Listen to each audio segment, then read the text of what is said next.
Hey, Traveler. Paimon. Oh, Paimon knows that voice!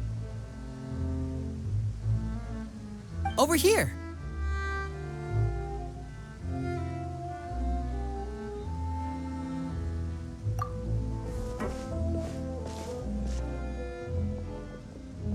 To borrow one of the more popular turns of phrase at the moment, this appears to be quite the fated reunion. Running into you two out of the blue like this has really made my day. I certainly wasn't expecting it.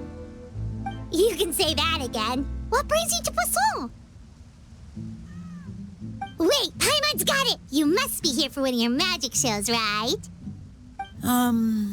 Actually, we've run into a bit of trouble on the home front, so Father arranged for us to stay in Poisson for the time being. Oh, are Lynette and Freminet here too? Yep, along with most of the other members of the House of the Hearth. You may have noticed Poisson seems a bit more crowded than usual. So you're saying nearly the entire organization has moved to Poisson? Sounds like you've run into way more than just a bit of trouble. What's really going on? Well... Since the two of you are so curious, perhaps I can fill in the gaps. You scared Paimon half to death! Father, you're here. You know... On second thought, maybe we don't need to know? It's all probably super confidential House of the Hearth stuff, right? We totally weren't trying to pry or anything. No need to be nervous. I could sense your genuine concern from your conversation just now. Of course, I can also understand your confusion. Sending so many Fatui here to Poisson, it's only natural that some might suspect an ulterior motive to be involved. I understand. I'm well aware you've had your fair share of confrontations with the Fatui in the past, and I can't exactly guarantee that we'll remain on good terms in the future. As for right now, however, I would say we have little reason to be at odds, wouldn't you agree? The House of the Hearth could stand to be more open with those who have worked so closely with us in the past. As for the issue at hand, well, it hardly relates to any ulterior motive. To be frank, it all stems from a certain rumor circulating around the House of the Hearth. It's an internal matter. What sort of rumor? A rumor that a certain phantom child is hiding away in the House of the Hearth. A phantom child? Ooh, just hearing the name is giving Paimon the creeps. A spirit that should have long ceased to exist is lurking in the shadows of the House of the Hearth. So I decided to bring the children to Poisson before continuing to investigate the situation. I expect I should be able to track down the spirit fairly quickly. After that, it's just a matter of resolving the situation, if you will. It shouldn't be much trouble at all. If you're curious, or if you still have some concerns, it might be advisable to stick around for a few days. I'm sure the children would be exceedingly pleased to welcome some visitors. Lenny, I'll leave you to entertain our guests. I have some matters to attend to. Of course, Father.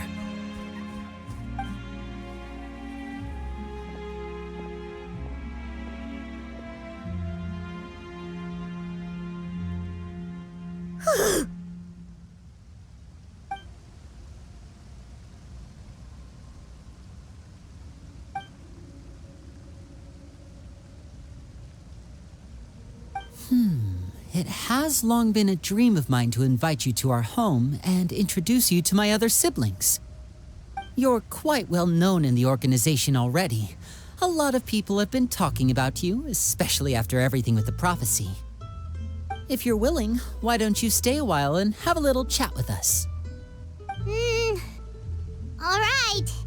We don't have anything else to do right now anyway. But let's be clear, we're just gonna be there as guests, okay? Don't get any funny.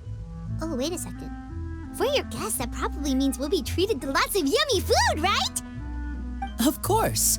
During our stay in Poisson, we've been helping out the locals with some fishing. We bring in quite the bounty every day. In fact, today's the perfect chance for me to show you what I can do in the kitchen. Let's go. I'll take you to where we're staying. We rented this house from one of the locals to use as a temporary base. I'll come back later and tidy up a bit. After that, it should be all ready for you to stay in tonight. Awesome, thanks! So, where are we off to now? Well, when I happened to run into you two earlier, I was actually in the middle of distributing some supplies. With this many people staying in Poisson, we have to bring in outside supplies every now and then. I should probably make sure the rest of these provisions get delivered, otherwise people might start to get antsy. Okay, we'll come with! There are all sorts of rumors about your organization floating around out there. Paimon's not sure if she could even take a wild guess as to what's true and what's not. But now that we finally have the chance to see a day in the life of the house, we can take a good look at how you operate! Well, you're more than welcome to come along. Just follow me.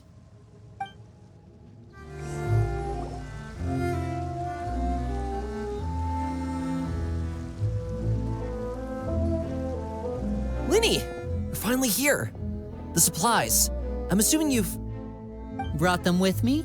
Yep, here you go. Hello? Something caught your eye? It's the Traveler and Paimon! No way! Come here, everyone! Hurry! The Traveler and Paimon are here!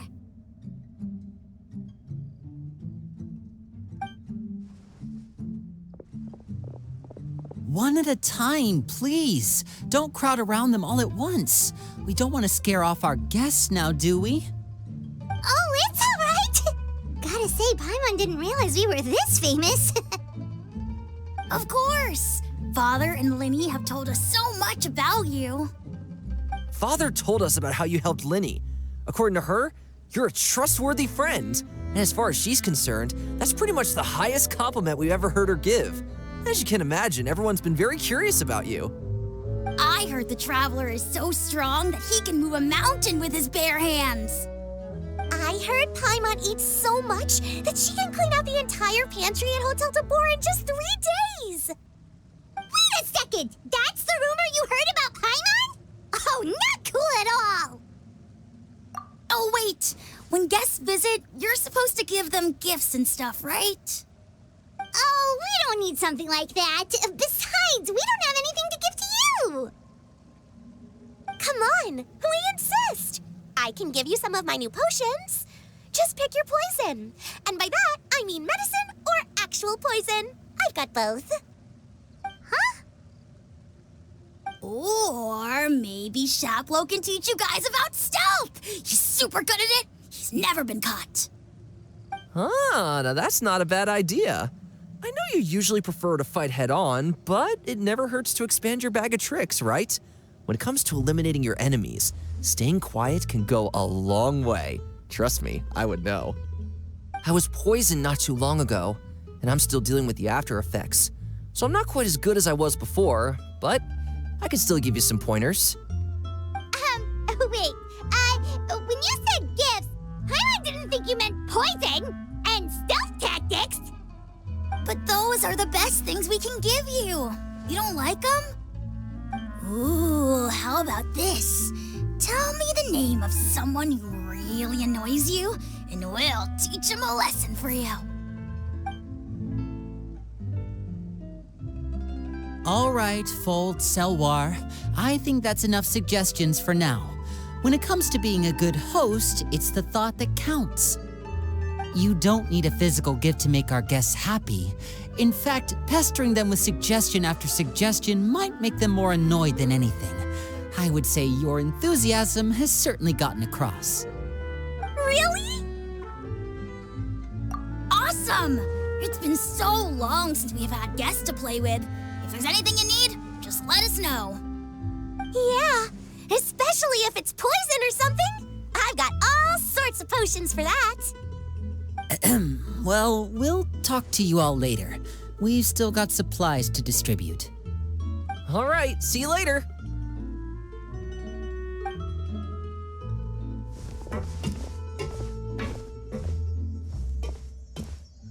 I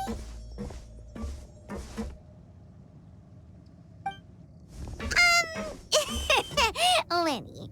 About all that poison and stealth tactics talk just now. Scared you, did it? That kind of talk comes with being part of the House of the Hearth. When Foltz was really young, he strangled all of his family pets, just out of curiosity. He was labeled a dangerous problem child and was abandoned by his family. Elwar has an unnatural obsession with potions. Father has forbidden her from trying all the different concoctions she comes up with, but she still tries to test them in secret.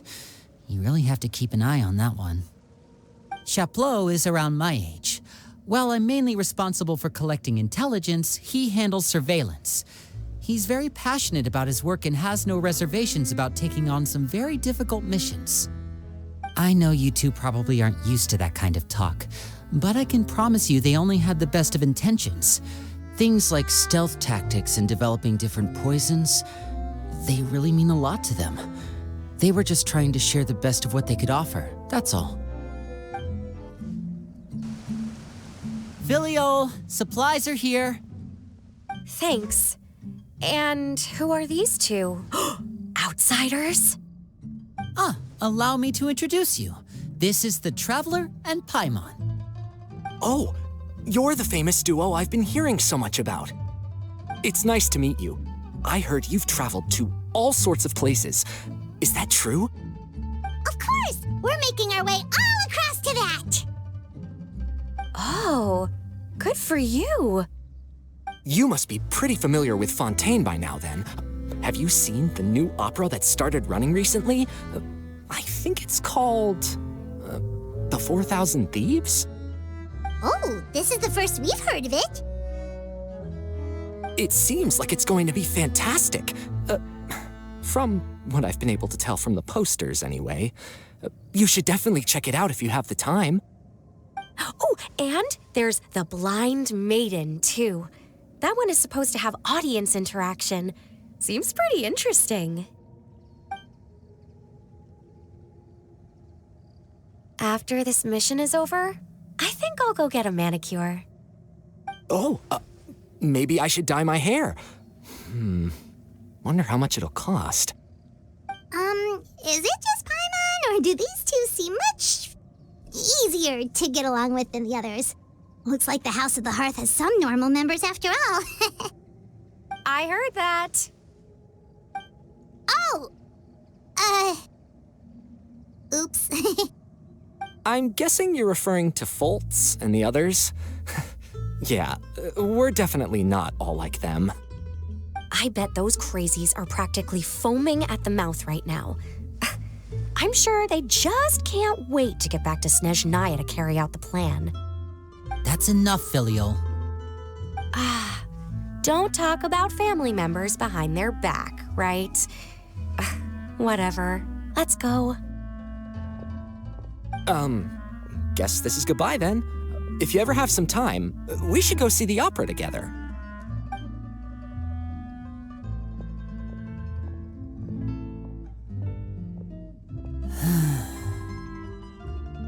Well, that's it for the supplies. We should probably head back as well.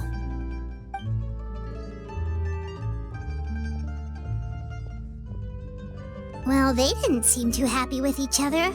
Seems like there could be something more going on here. You're right. We're only here as guests after all. Oh, Lenny's getting super far ahead. Come on, let's catch up.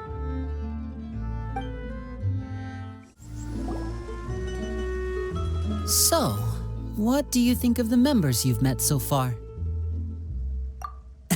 Well, Father is always encouraging us to be strong-willed and independent. So if there's one thing we've got, it's people who aren't afraid to speak their mind. Well, I should probably get cooking. Wanna join? Of course! Then let's head out and... Freminet, what are you doing here? Freminet! Nice to see you again! You too. I heard you're here as guests of House of the Hearth. Welcome. We were just going to make some food. Why don't you come along? I could use some help in the kitchen, and I seem to remember you mentioning you wanted to make seafood soup for the traveler in Paimon. Seafood soup? Oh, Paimon's drooling already. Were you looking for something just now, Freminet? Maybe I can help. It's nothing. I just wanted to see if there were any extra supplies. Yeah, we've got some left over. What do you need? Some food and water, and some clean cloth, if possible. No problem. Give me a second here. Food, water... Wait a minute. What do you need all of those for? You're not on any missions as far as I'm aware, and you were just going to come eat with us. So what's this all about? I thought I'd grab an extra portion because I get hungry at night. Could be because I'm growing, you know, and...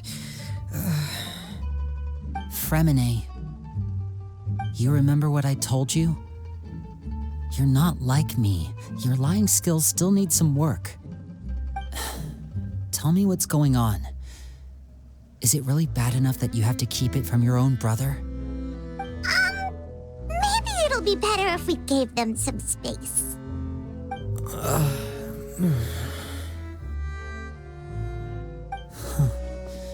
This is the first time I've seen that kind of look on your face. Whatever happened, does it have something to do with Father? Yes. Just follow me. You're back! Oh, and you've brought some friends with you this time. Hello, my name's Linny. I grew up in the House of the Hearth. And you are? Hi, Linny. I'm also a child of the House of the Hearth, just like you. You can call me Clervie. Clervie? It's nice to meet you. Does that name ring any bells, Linny? No, not at all. That's not a name we have on our roster, I'm sure of it. What I'm not sure of, though, is how she managed to sneak in. She must be the phantom child Father's been searching for. From the looks of it, I'm guessing you were the one that found her, Freminet. You, haven't told Father, have you? No, I haven't told anyone. I've just been keeping her hidden. For how long? About half a month now. So ever since we got to Poisson, then, do you have any idea what you're doing? I know what I'm doing. Really? 'Cause from where I'm standing, it looks like you're hiding the very person Father has been trying to find. If Father finds out about this, everyone involved is going to be punished. You know the rules of the house, Freminet. I know you do. Father doesn't tolerate any form of betrayal. So why are you doing this? I've thought it through. And I just can't hand her over like that. Linny, don't you remember last year? Chaplot nearly died after getting poisoned during that one mission. He wasn't able to get back before the poison started taking effect, and not a single person was there to help him. That night, while I was sleeping, I heard a voice telling me to go save him. I opened my eyes, but I couldn't find the source of the voice. I thought maybe I was just hearing things, but I went to look for him anyway. Luckily, I got there with enough time to save his life. That feeling of being haunted, of hearing voices, it's happened many times in the House of the Hearth. I'm sure you've noticed. So what you're saying is, that was her? She was the one who spoke to you that night? Unless there are other spirits roaming around the House of the Hearth, I don't think there's any other possibility.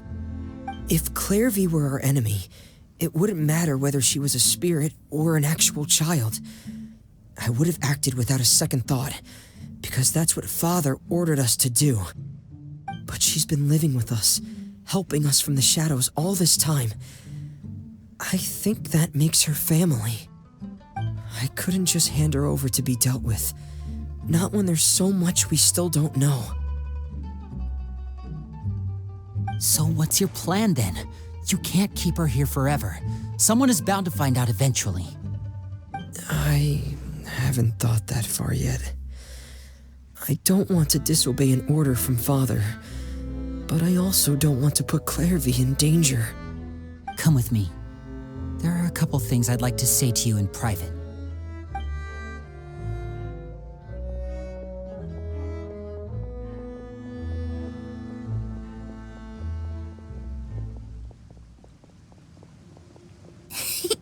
Those two sure care a lot about each other. Well, they got a funny way of showing it. From where Paimon was floating, it sure seemed like they were about to bite each other's heads off. No way! They have a really deep bond. I could tell right away, 'cause I also have a friend like that. I just don't know how long that kind of bond can last. The darkness in the house runs deeper than you can imagine. No one can get out alive. I'm sorry, Linny. I really didn't mean to drag anyone else into this. Oh, really? You didn't mean to? 'Cause I, for one, wish you did. Huh? What do you mean? You know, when we were younger, you didn't call me Linny. You called me brother, just like Lynette. We grew up together, the three of us. We were all orphans, all rescued by Father. Of all the siblings in the House of the Hearth, I think our bond was the closest. Later on, when you started calling me Linny, I wasn't actually surprised. After all, Lynette and I are related by blood. We've had to depend on each other to survive long before we joined the house. Linny, The darkest and most difficult moments of my life happened before you and I had ever met. I'm sure that's true for you as well. Even so, Freminet, we've stood by each other for all these years now, and to me, that means more than blood. You and Lynette are the most important people in my life. No one can replace you. So I won't let you face anything alone. Not if I can help it. Oh, looks like things are getting kinda heated between Linny and Freminet. Maybe we should go check on them. Oh, it's raining. I should put my clothes away.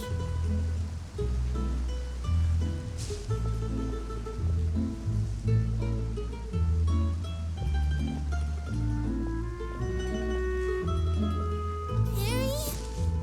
Huh. Looks like she's not here either.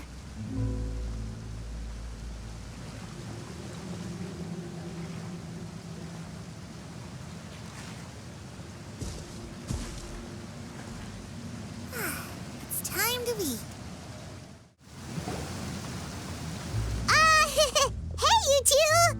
Hope we aren't interrupting anything. Like a fight, or... Oh, wait a minute, Freminet. You're not crying, are you? Is everything all right? Everything's fine. Thanks for asking. Well, we're all friends here, right? We've been through so much together, so if there's anything we can do to help, just say the word. It's just a small family dispute. It's not something our guests should trouble themselves with. In fact, it might be better if your stay ended here. What are you getting at, Traveler? When guests are around, families are often on their best behavior. And any disputes are less likely to escalate. That's what you're trying to say, isn't it? I just... Thank you. I was really hoping to keep you out of it. But even if I could think of some other reason to turn you away, I'm not sure I could convince you. I know things could turn dangerous, so I promise you this. From now on, I'll protect you like my life depends on it. Me too. Well, back to the matter at hand then.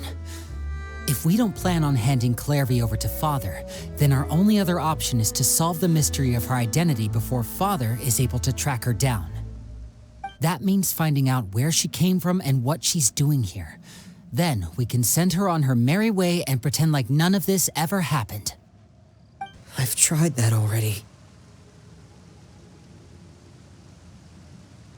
And? And nothing.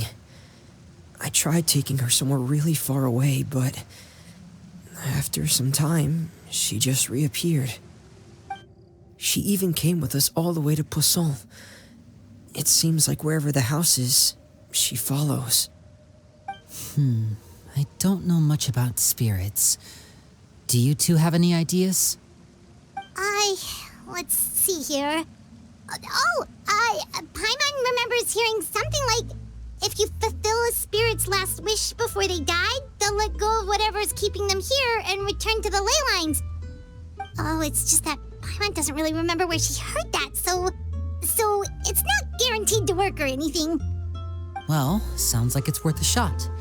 Guess that means we should go ask her about her wish. But first, Freminet, I need you to promise me something. What is it? I need you to promise me that this will stay between the two of us. We're the masterminds behind this whole thing. No one else gets involved. Can you do that for me? Of course. I promise. All right. Then let's seal the promise just like when we were kids. Fist bump on 3. Ready? 1, 2, 3. I swear.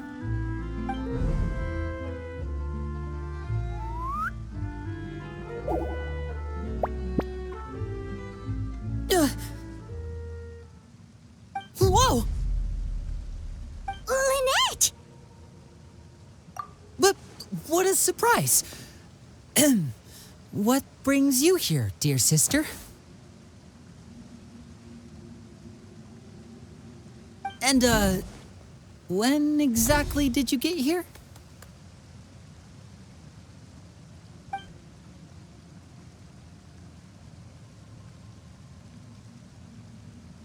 You're an idiot, brother. And you too, Freminet.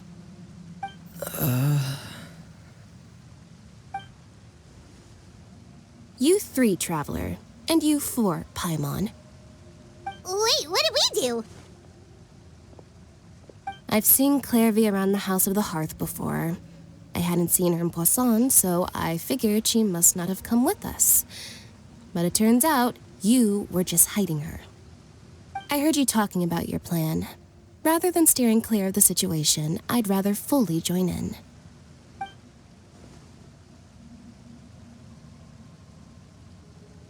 If you don't agree, I'll have no choice but to report everything back to Father. Simple as that. You're not giving us much wiggle room here, Lynette. Well, I guess we're all in this together then. After we talk to Clervie, we'll figure out our next move. There's no time to lose. Let's go.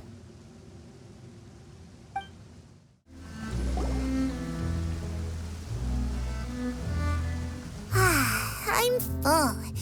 Thank you for bringing me this food, you guys. She said she's full, but the food doesn't look like it's even been touched. That's right. Based on what I've been able to observe, it doesn't seem like Clervie can interact with the physical world at all. Still, when she's presented with food, she'll always linger around it for a good little while. Maybe, in her mind, she really is eating those things. Does she know that she has already passed away? I've tried to ask her, but she didn't answer. My guess is that she's just as confused as we are. Or maybe she couldn't understand the question at all. Clervie, if you've got some time, I'd like to ask you a few questions. Sure. Oh, another new friend. Hi, I'm Clervie. Hello. Clervie, how did you join the House of the Hearth? Huh? Isn't it the same for everybody? The knave brings you here and then you can't leave. It's just that your name, it's not on the roster. And I've never seen you before. The roster? Oh, I get it now. I think there might be some things you don't know about this place. The people in charge, they're not as nice as they look. They say they keep a roster, but it's not complete. There are a lot of people who aren't on it, and never will be. In this house, some people are family, and other people are just test subjects. Those kinds of people aren't ever going to get a place on the roster, unless it's the roster of people who've been executed. Wait, does that mean the knave... She... Is there anyone that can vouch for you? Perry, she's my best friend. She's the only one I trust in this place. Have either of you heard of that name before? No. Me neither. Clervie, Perry. Neither of those names are on the roster. But it seems like she's telling the truth. Either that, or this kid's already got a bag of tricks bigger than mine. Maybe we should try a different approach. Clervie, do you have a wish? A wish? It can be anything you want. Just imagine. It's your birthday, you're blowing out the candles, and your wish is...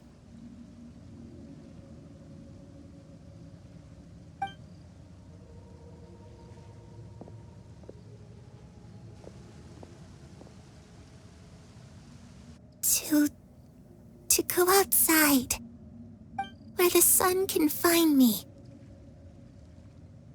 That's... it? Well, that sounds easy enough.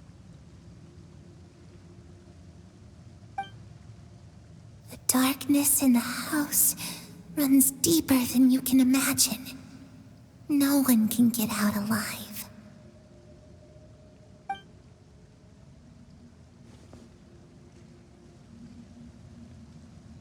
Okay, time to divide and conquer. Listen up, I've got a plan. I'll try and find a way to use basic illusory magic to take Clervie outside and bring her somewhere with sunlight. Lynette, try and find the list of executions that Clervie was talking about and see if her name is on it. Freminet, you stay in Poisson. We can't be the only ones who've had run-ins with Clervie. I need you to collect intel on everything she's said and done. Understood. I'll try my best. What about us? What should we do? I really appreciate your willingness to help, but this is a family matter. I don't want to drag you in too deep. It's too risky. Let me think. Since Father considers you to be guests, maybe you could stick by her side for a little while. You don't need to do anything except keep up some nice, casual conversation. Ah, Paimon gets it. You want us to distract her. I'll give you a magic bird. If Father suspects something, all you need to do is release it when she's not looking, and it'll alert me that something's wrong. Of course, that's only as a last resort. If Father doesn't seem to notice us, there's no need to make contact. We'll reconvene here tonight after all's said and done. If the worst-case scenario happens and we're discovered, just tell Father everything. We're not going to let our guests get punished for our own actions. That's where we draw the line. You too. Okay, this is where we part. Father should be at the beach nearby.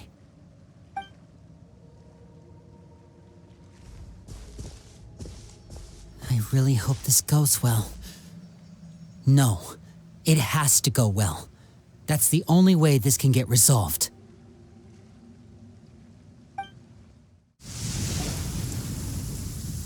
It's the knave! And child! Hey, aren't you supposed to be in Snezhnaya recuperating? What are you still doing in Fontaine? Oh, it's you two. I didn't expect to run into you here. I was unconscious for quite a while after the fight in the Primordial Sea. After I woke up, I realized I was being taken back to Snezhnaya, and well, I couldn't have that now, could I? Not when I've still got unfinished business here in Fontaine. So, I mustered up all my strength and made the journey back on my own. What sort of unfinished business are we talking here? It has to do with Skirk, my master. I really wanted to meet up with her, but by the time I got back, she had already left. I still have so many questions for her. Without any other leads, all I could do was ask the knave to help me track her down. She must have left behind some traces from her time in Fontaine. Oh, okay, so have you found any clues? Unfortunately, no. While the House of the Hearth is adept at collecting all manner of intelligence, certain existences can still manage to escape our purview. Basically, unless Master feels there's a need to meet with me, she's not going to be found. But that problem has an easy fix. I just need to become stronger, and then... Paimon thinks you should focus on getting better first. The worst of it is over. It's all thanks to that one kid from the House of the Hearth. Elwar, I think her name was. She gave me a bunch of random potions to drink.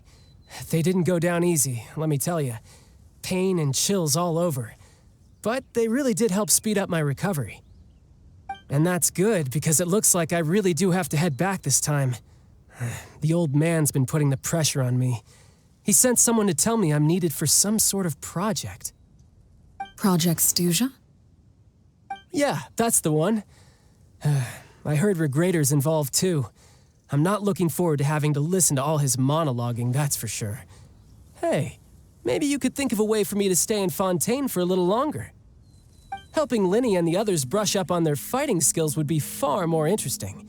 If you and I could spar, that would be even better. I've been waiting for a chance to see you go all out. And what a sweet little daydream that is. But I also have a role to play in all this. I'll be leaving Fontaine shortly as well. Besides, considering how little they see fit to step outside the homeland, being called on to return to Snezhnaya by such illustrious dignitaries, what a great honor. Wouldn't you agree? One I could do without, I'd say. Is it just Paimon? Or does it kind of seem like they're... So, dear guests of the House of the Hearth, to what do I owe the visit? Well, we just... Right! We're super close to Linny and the others, but we still don't know much about you! Is that so? Introductions have already been made, have they not? Oh, well, you see, there's only so much you can learn about someone from a short introduction. At least tell us something a little extra, like, why do you call yourself father? Good question. I'd also like to know. The fact that you have to ask tells me our intelligence work has been quite successful. Telling you the answer to that question would only serve to undermine that success. And we can't have that, now can we? Spoken like a true diplomat. That was some expert sidestepping right there. Well, if there's nothing else, I think I'll take my leave. I still have a small matter to resolve at home. Wait, don't go!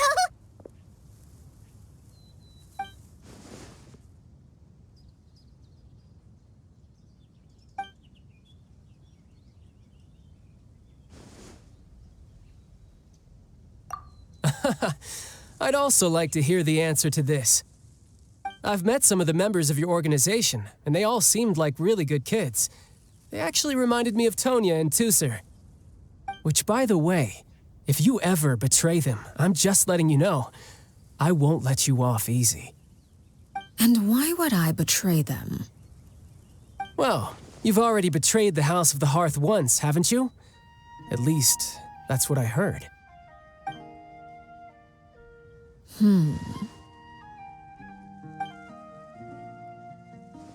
Okay, I admit. That's just what the old man told me. The rooster, I mean.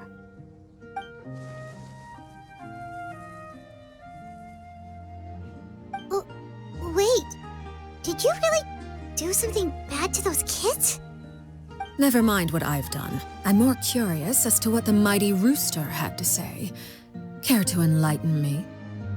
Well, nothing much. Just some stuff about you taking out many other members of the House of the Hearth, and even going so far to attack your own family. I see. Oh, based on your reaction, I'm guessing it's all a bunch of lies. Hardly. I don't appreciate his particular turns of phrase, but I suppose he didn't say anything untrue. Although, it would be more accurate to say that there is a certain level of prejudice involved, but I don't intend to clear that up just yet. Prejudice has a funny way of concealing the real truth behind certain things, an attribute that I find to be quite advantageous. Call yourself a Fontainian, for example, and people will assume all sorts of things, when the real truth is that this is simply the land where I was raised. Huh? You're not actually from Fontaine? But then why did you try to help out with the prophecy and everything? I was trying to protect the children born in Fontaine. Claiming that I myself was a Fontainian simply made it easier to operate. People would hardly suspect a fellow Fontainian of having any ulterior motives. Who wouldn't want to save their homeland after all? The primordial sea wouldn't have any effect on me, but it would have caused great harm to the House of the Hearth. Well, you wanted extra information, didn't you? There you go. I hope that satisfied your curiosity.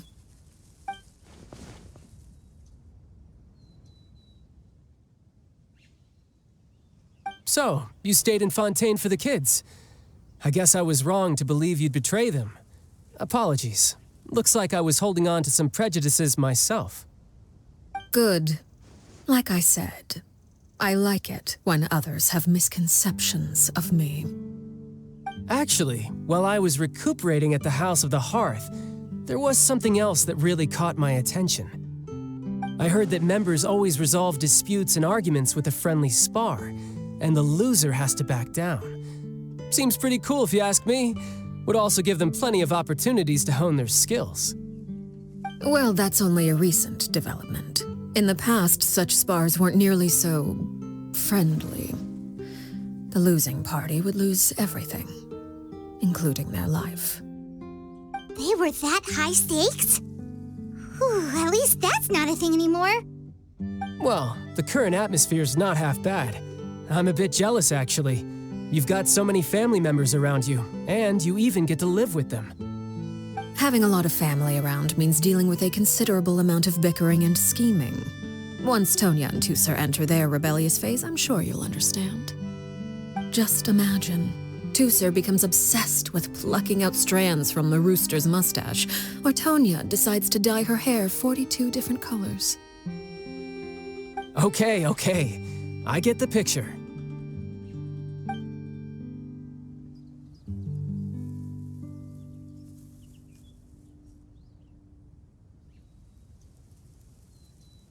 Well, would you look at the time? I should probably get going. Traveler, Paimon, I'm not sure where our paths will cross next, but the next time we run into each other, we should definitely try and find some time to spar. Again, maybe this is a conversation we can have when you look less like you're gonna keel over. All right. Well, thanks for everything, Arlecchino. No thanks necessary. You also played a part in obtaining the Gnosis. I would say we can call ourselves even. I like the sound of that. Well, I'm off. See you all some other time. We should probably get going too. Do you want to head back with us? Oh? You want me to leave so soon? Oh, well, you see, I'm rather enjoying the evening breeze. If you don't mind, I think I'll stick around for a bit. I have some things to think about. Apologies for not attending to you like a proper host. Please forgive this slight. I do hope you'll have a pleasant stay. we managed to keep her distracted until nightfall. Good thing Child was there to keep the conversation going. You don't think she suspected anything, do you? Oh, I wonder if Liddy ran into any issues. Let's hurry back and see how everything went. Oh? You decided to stay a little longer? Let's take in the ocean view together, then.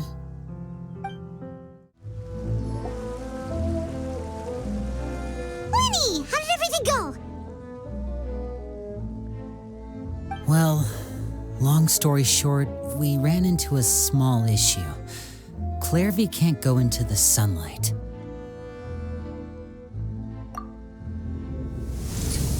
Everything was fine at first. She followed me up to the surface just like I told her.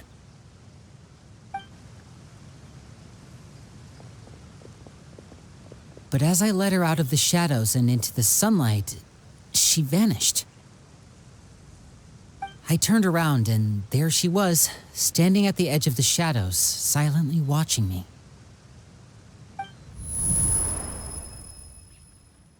Huh. Maybe she's afraid of sunlight, or... No, it wouldn't be her wish if that were the case. Well, we could always try pushing her into it. Oh, true.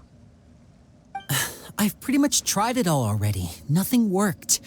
Eventually, the sun went down, so all I could do was bring her back here. How did it go with you, Lynette? Good. I've got the list. It's right here. Really? Well, what are we waiting for? Let's take a look!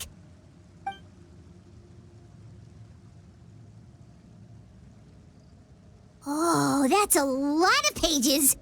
Oh, it's gonna take forever to get through it all. We can each take a section. Here. La Pouillade, l'endroit, Chambel, Horaire.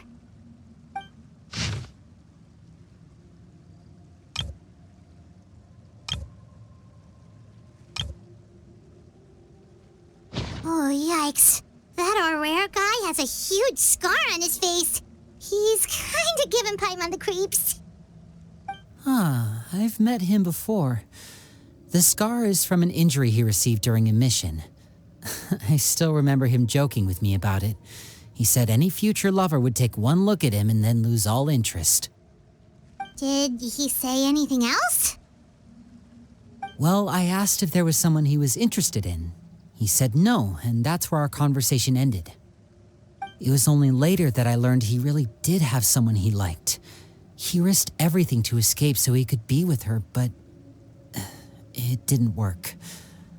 One day, Father asked to see him, and, well, I never saw him again after that.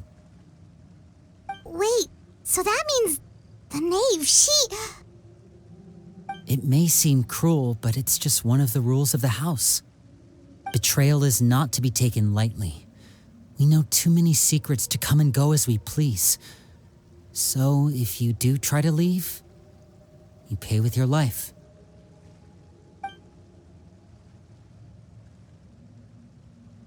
Her name's not here, huh? Well, that's not too surprising. It doesn't seem like this list is complete. It only contains records dating back around 5 years. Let's shift our attention then. Freminet, were you able to find anything out?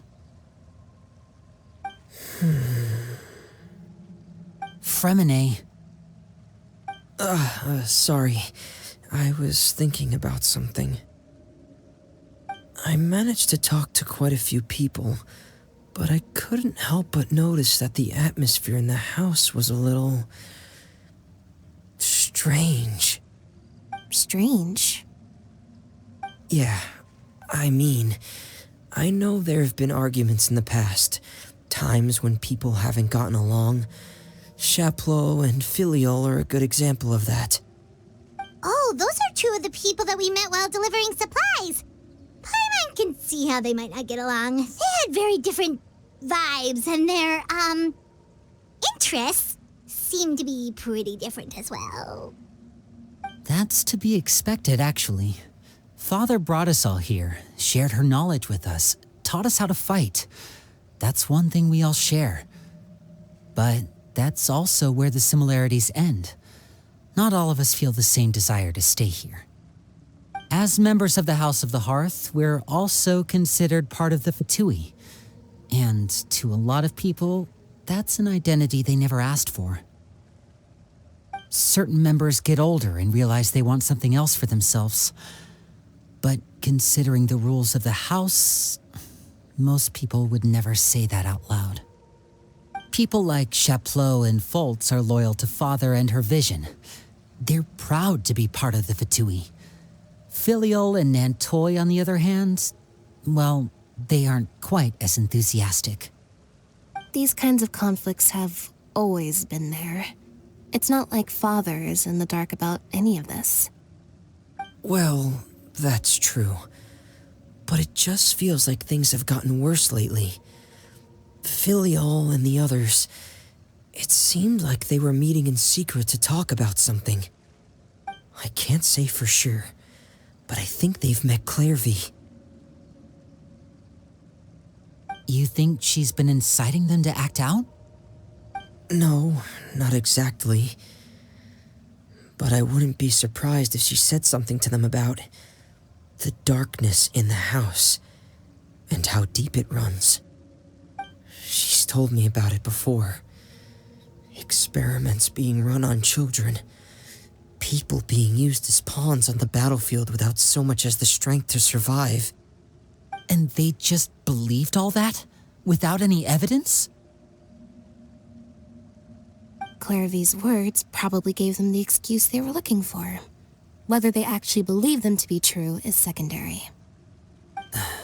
This is all because of Project Stuja, isn't it? Whoa. Hold on a second. What's this Project Stuja all about, huh? This is the second time it's come up now. Sorry, but I'm not sure of the details either. I only know what Father has told us, which is that it's something the Rooster and Regrator have been working on together. Apparently, it has to do with the Fatui's strategic plan for the future. Because the House of the Hearth was so successful in obtaining the Gnosis, we now have the honor of playing a key role in Project Stuja. Wait, but isn't that a good thing? Key role is just another way of saying dangerous role. To us, the whole thing is an inconvenience. Father thinks so too, but she's in no position to refuse. Their plan isn't exactly unreasonable, and they've been funneling the house a lot of funding.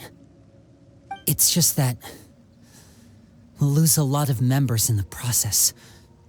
Participating in the plan, it's an honor in name only. What they're really trying to do is subdue us. The existence of an intelligence organization outside their control makes them feel uneasy.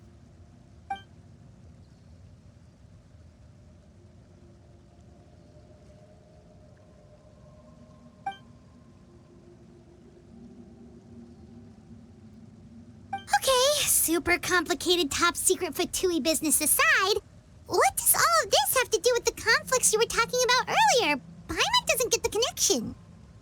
External pressure has a way of exacerbating internal strife. You can't overlook the power of fear either. People are afraid of dying, and that fear is often the impetus for a lot of stupid decisions. I thought resolving the Clervie situation would make everything go back to normal. But it looks like things are more complicated than I thought. If we leave Filiol and the others to their own devices, sooner or later, Father will be forced to take action. We can only focus on one situation at a time, brother. You're right. Even if we confront Filiol and the others, it won't do any good. It might even make matters worse. We should focus on Clervie for now. Well, it's getting late. We should head back and get some rest. We'll try again first thing tomorrow. Lynette, you stick with me this time. Freminet, keep a close eye on Filial and the others. Make sure they don't do anything they'll regret. Good work today, everyone. Have a good night, and I'll see you tomorrow.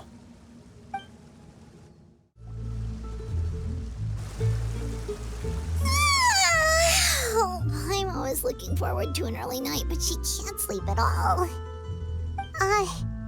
Hey, you don't think the knave will be too angry with Linny and everyone if she finds out about all this, do you? She's even scary when she smiles. If she were to actually get angry... Ooh, you have to protect Paimon if that happens, okay, Traveler? Oh, well, in that case, we should just plan on running away. We'll grab Linny and the others and we can make a break for it as fast as we can. Look! Look over there! Quick! Let's catch up with her before anyone sees!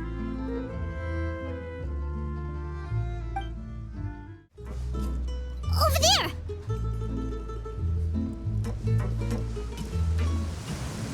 Oh, where is she going? Oh, if someone sees her, we're toast! Oh, look! She stopped!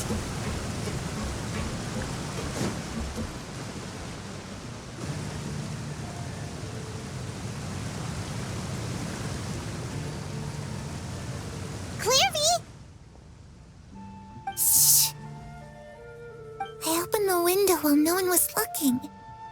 Look how pretty the outside is. If only I could have more than this. You probably think I'm being silly, huh? All this hopeless resisting. It's better to dream of what I could have than try to make it a reality, right? Please, help us get on the same page here, Clervie. We need you to tell us what you know. Can you do that? Sure. Although, after you hear all this, I think you might regret that decision. Everyone in this family is nothing more than a tool, something to be used and exploited. We're all expendable, including me. As long as you're useful, you get to stick around. Lose your value, and you're handed over to the doctor, experimented on, and given a fate worse than death. I've seen it happen again and again, and I've had enough. You're saying the knave did all that? It's just, that doesn't seem like something she would do. She's scary and all, but it seems like even she has lines she wouldn't cross. I knew you wouldn't believe me. Everyone thinks she's a good person. They all think of her like a real mother. Mother? But she doesn't deserve that title. She's disgraced it and tarnished it. And if I had things my way, I'd never see her again. If only Perry were here, she'd understand. Perry. There's that name again. Also, Paimon's getting a strange feeling. It almost feels like she's not really here with us. Paimon can't tell if she's actually talking to us or if she's mistaken us for someone else. Well, in any case, it seems like she really needs someone to talk to. We should keep her company for a little longer. She looks so young, but it seems like she's been through a lot. It's getting windy. I should close the window. Ooh, look at the moon. Isn't it pretty? Hey, wanna hear a secret? I heard that if you look up at the night sky in Snezhnaya, you can see the aurora. It's supposed to be super pretty. Even prettier than the moon tonight. Harry and I promised each other that once we're older, we're gonna go see it together. But I can't find her. I'm worried she's also been... No, that wouldn't happen to her. She's special. Mother likes her a lot. I should really go talk to Mother, but we just fought. She doesn't want to see me, and I'm too scared to face her. What should I do?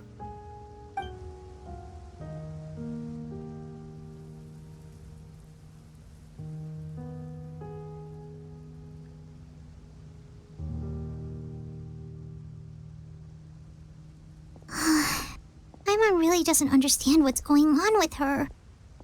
Well, let's head back. We've got an early morning tomorrow.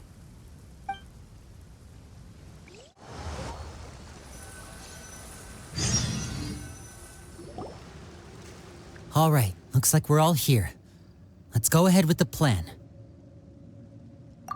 Oh? What is it? What makes you ask that? Well, we kinda ran into Clervie last night, and that's what she told us. We met the doctor back in Sumeru. He's super dangerous, and he's done all sorts of bad things. It's possible that Father and the Doctor have had certain dealings, but I don't think Father would work with him. We're not really on the same side, so there's not a lot of trust between them. That doesn't exactly set the stage for a successful partnership. I did hear, though, that when Father first became a Harbinger, the Doctor offered to work with the House of the Hearth. Father rejected most of his proposals, except for one. It had to do with some sort of secret experiment. Secret experiment? Could that be what Clervie was talking about? I don't think so. I don't know any details about the experiment itself, but I do know it's an entirely independent operation. The Doctor only proposed a direction for the research. That was the extent of his involvement. I still don't think that counts as working together. The details of the experiment are confidential, but complete records are kept on all participants. That doesn't seem to be the case with the situation Clervie referred to. I know you don't agree with some of the Fatui's methods, and I'm not asking you to. But I am asking you to trust us on this. The House of the Hearth has its own principles. There are certain lines we're not willing to cross. Alright, that's good to hear at least.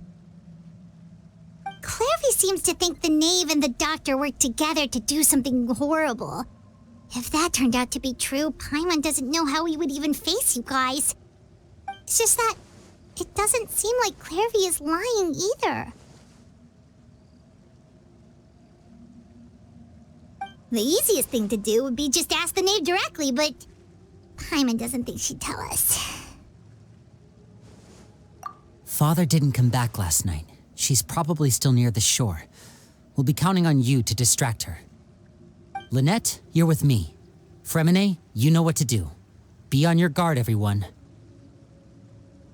All right, let's get to it.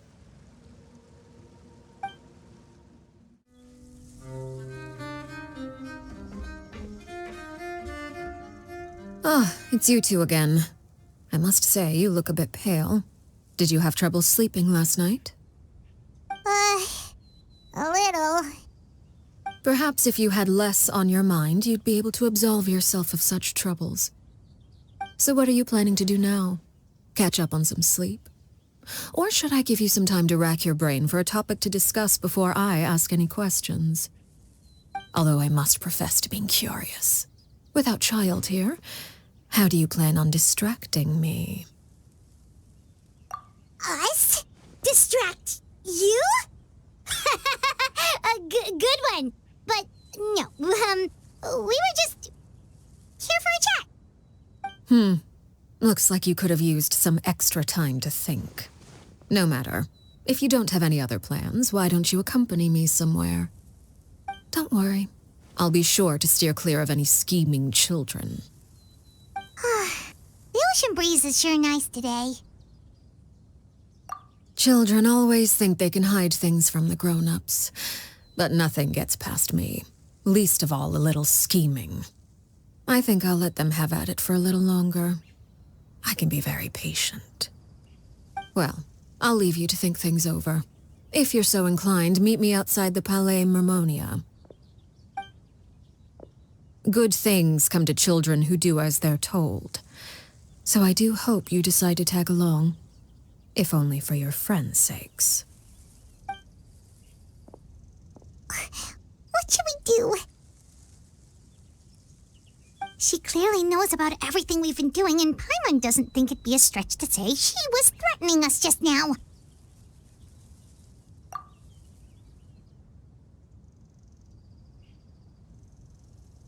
Oh, good idea. Hopefully he sees it in time. Well, we should probably head to the Palais Mermonia. Paimon doesn't want to find out what happens if we don't show up. Based on what the knave was saying just now, it sure didn't seem like it'd be anything good. Okay, then we probably shouldn't keep her waiting. It seems like Lynnie and the others are on thin ice, so let's do our best to not get them in any more trouble. Seeing as we still have some time before my meeting, we might as well enjoy some pleasant conversation while we wait. I'm glad to see you get along with my children. Being surrounded by good companions is necessary for a child's development. You're not planning on doing anything to them, are you? I assume you're referring to Lynnie, Lynette, and Freminet. Although, there's that situation with Filial and Nentoi as well. It appears quite a few people have been acting out lately. No matter. I'm not one to discriminate. All those who betray the house meet the same fate. There are no exceptions. Does that mean you're going to kill them? Oh, are you here to beg for their lives? I'm sorry to disappoint, but the rules of the house change for no one. In my organization, everyone is responsible for their own actions. But don't you care about them at all? They really respect you. They even call you father. You must feel something for them. Any organization in which feelings come before principles is one destined for ruin. The House of the Hearth is hardly an exception. You could say our principles are more stringent than most. Perhaps I can offer you this consolation at least. As our guests, you two will not be held accountable along with them. I would imagine Lynnie, Lynette, and Freminet will be able to keep their lives. As for Filial, Nentoi, and the others, I'm afraid there's little I can do. They can try to escape, but once you know our secrets, there's no getting out alive. But that's awful. Ah, you seem concerned. Out of consideration for my guests, I suppose I could turn a blind eye for a little longer. If Lynnie and the others manage to dispose of Clervie in the meantime, all evidence of their wrongdoing will be lost. In that case, I could hardly punish them for something I couldn't prove. If their efforts are unsuccessful, on the other hand, all will be held accountable, and the punishment will be severe. Of course. Oh, and here, I believe this belongs to you. Do try and keep better track of it next time. It takes a considerable amount of time to train a bird like this. It would be such a pity if you were to lose it. Permanently. Wait, where did you get that? Well, I'm afraid that's all the time we have to chat. Now, for the matter at hand. I asked you to meet me here because I have business at the Palais Mermonia. It has nothing to do with you, but I think it would be prudent for you to stick by my side for the time being. There will always be time later to run off and tell Lynnie what you've learned. Well, time to go. Looks like we wrapped things up just in time.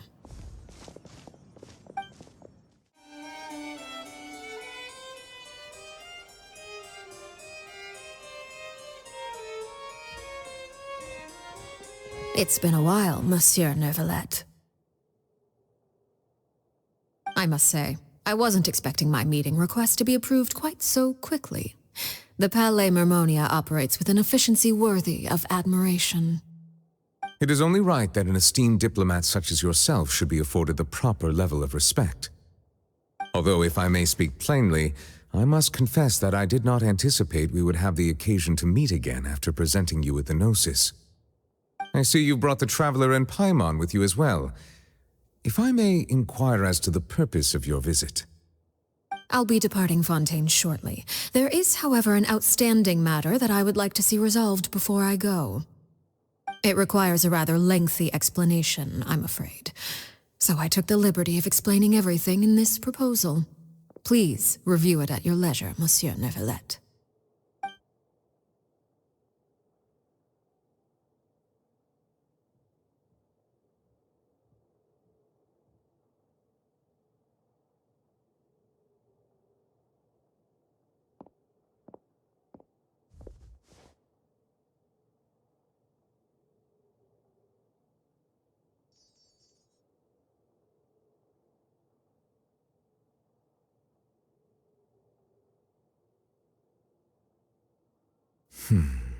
I understand your request. However, at the risk of causing offense, I must admit that I fail to see why you would wish for such a thing. I heard you have a certain fondness for water tasting, Monsieur Neuvillette, so allow me to use water as an analogy. A family is like a large body of water with countless rivers flowing in and out. As someone who watches over this system, I would hope that each river that flows from the source will eventually reach the ocean. Of course, objectively speaking, I know this is impossible. Most of the rivers will dry up along the way, disappearing into the ground and leaving nothing but a barren riverbed behind. Not all rivers are destined to reach the ocean, but I would not see their existence rendered meaningless. I believe the water that flows within them is simply meant for a different destination, like a field in need of irrigation. Or perhaps the glass of a certain water-tasting enthusiast. Did you get any of that, Traveler? Your words paint an optimistic picture indeed. Allow me to remind you, however, few among us are willing to sip from a glass filled with tainted water. It may have been tainted at one point in time, but not to worry. I'll make sure it's drained of all impurities and returned to its cleanest form.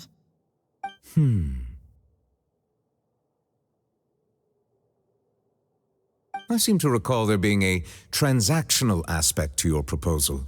Perhaps you could expound on that? If you accept my proposal, Monsieur Neuvillette, I will gradually withdraw my forces from Fontaine. And, unless absolutely necessary, I will no longer carry out any special missions within Fontaine.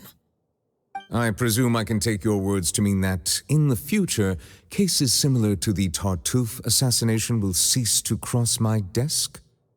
Tartuffe? Ah, that thief who embezzled funds from all those charities, you mean? My deepest condolences to his family, but without any evidence, I cannot imagine how the House of the Hearth might have been involved in his passing. Of course, if you accept my proposal, Monsieur Neuvillette, I'm sure certain measures could be taken to reduce the frequency of such troubles. You choose your words carefully indeed. In that case, I am inclined to accept your proposal. My thanks for your generosity, Monsieur Neuvillette. Well, with that settled, we should be going now. I took the liberty of bringing along 2 bottles of spring water from Snezhnaya for you to enjoy. I do hope I get the chance to hear your impressions. Perhaps at our next meeting, yes? Indeed. I trust you would not overlook your commitment in the meantime. All right, Traveler Paimon. Time to go.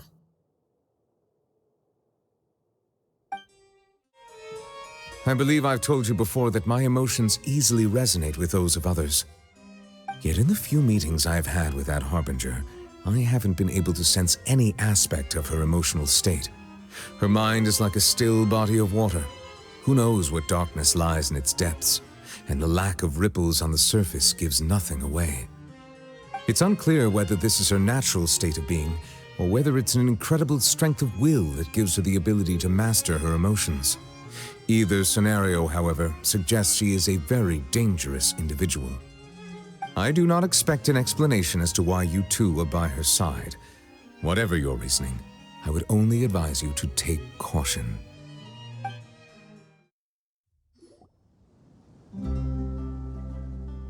So, what exactly were you talking about back there?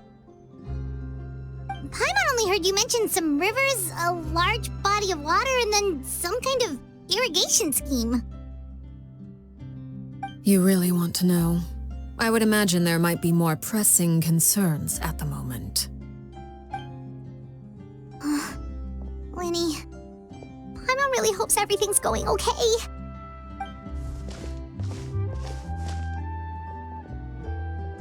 Oh, Paimon recognizes that look. You've got your thinking cap on, don't you, Traveler?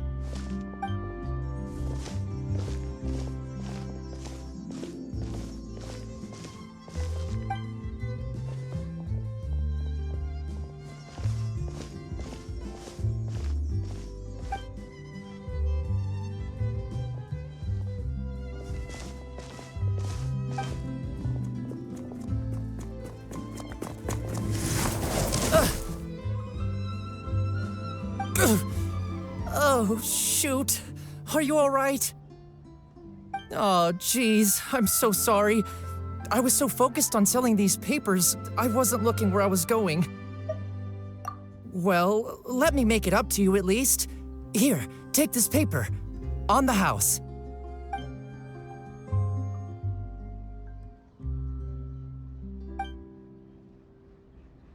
Oh, you don't have to give us anything. Please, I want to. It's not like I'm short on supply. All the extras will be useless come tomorrow anyway. It's my fault, really. I was just trying to bring home some extra mora for the family, but I bit off more than I can chew.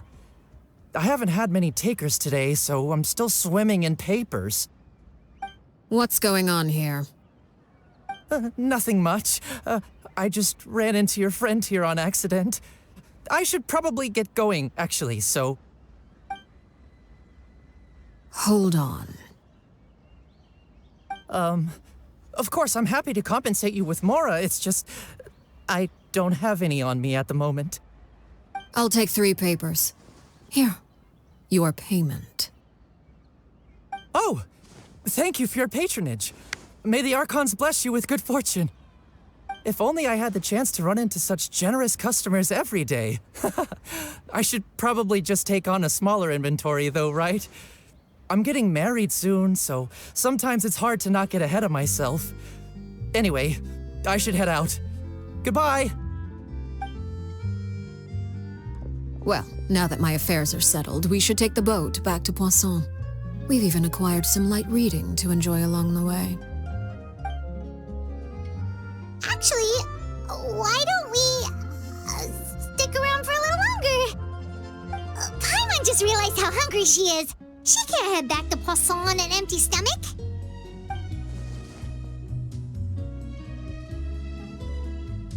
It appears you two are under the impression that delaying our return will somehow alter the situation in your favor. I'm sorry to ruin your fantasy, but your efforts are meaningless. That being said, I could be persuaded to give Linny some extra time. I just have one condition. If you agree to my request, I'll even answer some of your questions. You're quite curious about Clervie, are you not? And my relationship to her. Wait, why are you being so generous all of a sudden? You're not gonna ask us to do something bad, are you? You overestimate yourself. You don't have the talent for bad things. Then what can you possibly... The most important consideration in a negotiation is that both sides receive something they want. Demands and threats only get you so far. Wonderful. Here it is. When the time comes, make the choice that you deem most appropriate in the situation, and lend your help to the House of the Hearth. Okay. normal enough. But what do you mean, when the time comes? When is that supposed to be? That is for you to decide. Then we have a deal. Follow me.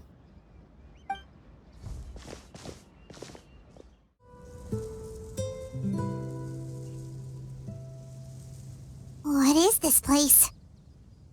Somewhere long forgotten by everyone. It used to be a grand building. Now it's nothing more than a pile of rubble. No one comes here anymore, nor does anyone care about what once happened here.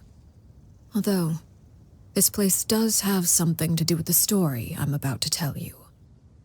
It was before I became a Harbinger, and before Lyney and the others joined the House of the Hearth. Due to certain events, I first killed Clervie and then her mother. And this is where it all happened.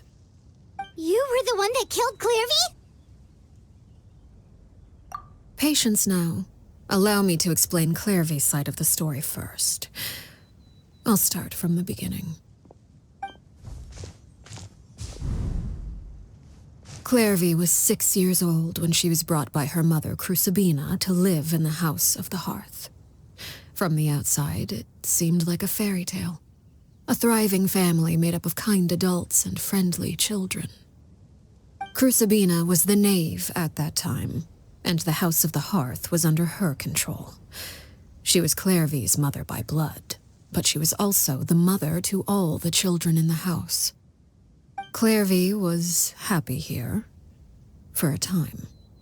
But she quickly realized that being part of this family wasn't a fairy tale at all.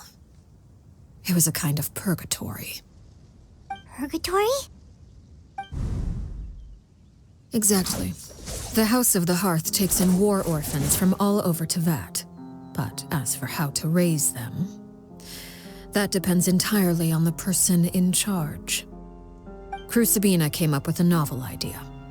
She would teach the children to fight, force them to duel each other, and then crown as the king of the house the child who proved themselves most worthy of inheriting her title. It's difficult to estimate the number of children who died or were maimed in the process. There's little I can say about the ones who died. The ones that emerged with permanent injuries, on the other hand, well, they still served a purpose. They would be handed over to the doctor to be experimented on, or sent away on dangerous missions. Nothing more than tools to be used and then discarded. So those were the experiments Clervie was talking about. But what actually happened to her? You said that Clervie was Crucibina's daughter, so if Clervie tried to convince her to stop what she was doing, Crucibina probably would have listened, right? Despite being Clervie's mother, Crucibina cared little for her daughter. She forced Clervie to join the House of the Hearth only as a means to demonstrate her own impartiality as a mother, to prove that she treated all her children equally. Clervie did try to convince her mother to change her ways, but it was to no avail. After her efforts failed, the only other option was to rise up and try to fight back. Unfortunately, the other children had already been thoroughly indoctrinated into the illusion of happiness Crucibina had created. Of course, there was one exception. Someone Clervie's age who knew the truth about the House of the Hearth. Her name was Peruere. Wait, the friend that Clervie mentioned? Friend, huh? I suppose we can call her that for now. Clervie was a cheerful and passionate person with a tenacious spirit. Peruere, on the other hand, was rather cold-blooded. Her cold-blooded nature allowed her to see through Crucibina's facade. Yet, it was also this cold-bloodedness that prevented her from acting against it. At least at first. While Clervie longed for freedom, Peruere was convinced that, amid all the fighting and violence, she would make it until the end. Despite their differences, the two became fast friends, united by their knowledge of the truth. Clervie told Perouer that she hoped to create a real family, where no one would be killed or sacrificed. There may have been a certain naivete to her ideas, but Clervie proved her determination many times over. She tried countless times to run away, ask for help, or expose the truth. But her efforts only earned her beating after beating. The only thing that kept her going was her strength of will. Even with her body racked with pain, she would still stand on her tiptoes and open the window at night. She and Perouer would look out at the moon together, a fierce longing for freedom shining in her eyes. But one day that light simply vanished. Oh no. What happened? Her hopelessness resulted from a culmination of things. 10 years had passed. 10 years worth of failure after failure. She and Perouer weren't children anymore, but finding any chance to escape still seemed as hopeless as ever. It was during this time that Perouer suggested a new plan. If escaping was out of the question, why not take down the very person sitting on top of this throne of lies? Mother herself. Clervie rejected that proposal. She claimed that, as a famous harbinger, Crucibina possessed an unimaginable amount of power. Trying to kill her would have an incredibly low chance of success. Clervie never gave another reason, but Perouer could see it written all over her face. Clervie still thought of Crucibina as her mother. Killing her own flesh and blood was a line she couldn't bring herself to cross. If she couldn't escape and fight back, then only one option remained. Precisely. Death was the only way that she felt she could be free. It happened during a duel. When she arrived at the dueling ring that day, her partner turned out to be none other than Perouer, the very person that had stood by her side all those years. It was a fierce battle. But ultimately, Clervie decided to let Perouer end her life. From that moment on, Perouer's journey was one written in flames. When the rain finally came and washed it all away, there she stood, the sole victor in Mother's endless game of slaughter. A trail of corpses strewn across her path to success. It was the very result she had predicted 10 years prior. Even then, she believed she would make it until the end. She wasn't surprised by the fact that she emerged as Mother's undisputed heir. Rather, her success left her with an inexplicable sense of restlessness. She was unsettled, and there was only one thing that could quell that sensation. Perhaps you two would like to take a guess as to what it was? Crucibina, you mean? But... Correct. This is the place where Perouer killed her best friend. A mere year later, this is also the place where she fought tooth and nail to kill the mother they shared. The moment she acted, any conception of what was right or wrong ceased to matter. It's one of the principles of the house. Only those who survive get to write the rules. Perouer won the battle, and became a harbinger herself. After which Her Majesty, the Tsaritsa, bestowed upon her a new name. Arlecchino. So the Perry Clervie was talking about... It was you all along. You're Perouer. Arlecchino is just a name you got later. I left that name behind long ago. I must say, hearing it now does bring back memories. After I defeated Crucibina, the moniker of Mother died with her. I chose to forego the title she called herself, and even chose to give up my own name. I rebuilt the House of the Hearth under a new identity. Not only as Arlecchino, but as father. And that is where the story ends. Any more questions? Yeah. Based on what you just told us, Clervie wasn't a little kid when she was killed. So the Clervie we met... Was she really a spirit at all?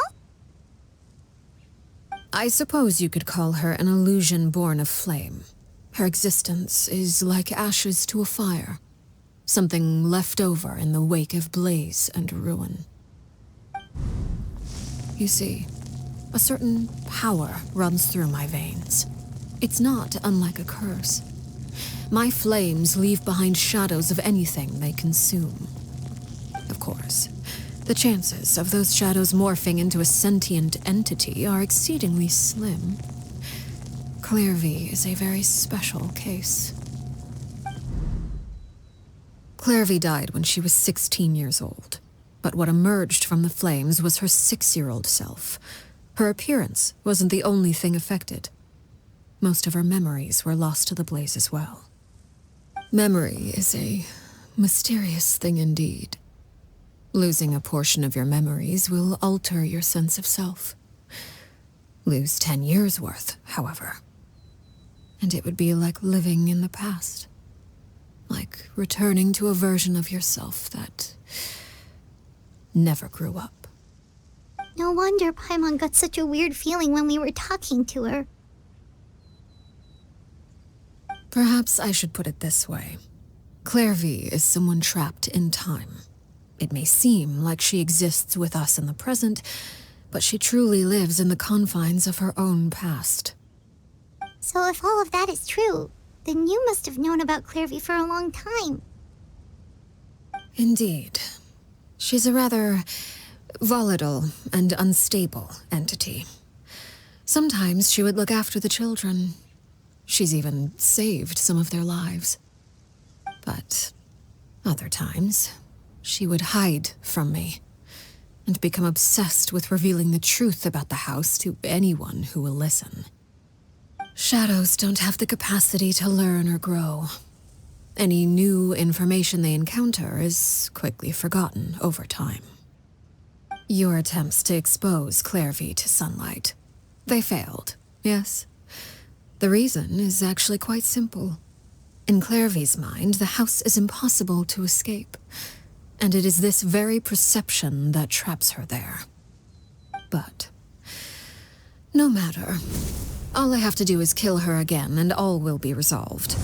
I don't anticipate so much as a single speck of ash will be left behind this time. Wait! Paimon can understand why you might want her gone, but isn't there another way? So what if she's trapped in her 6-year-old self? She's still your friend! At least talk to her first!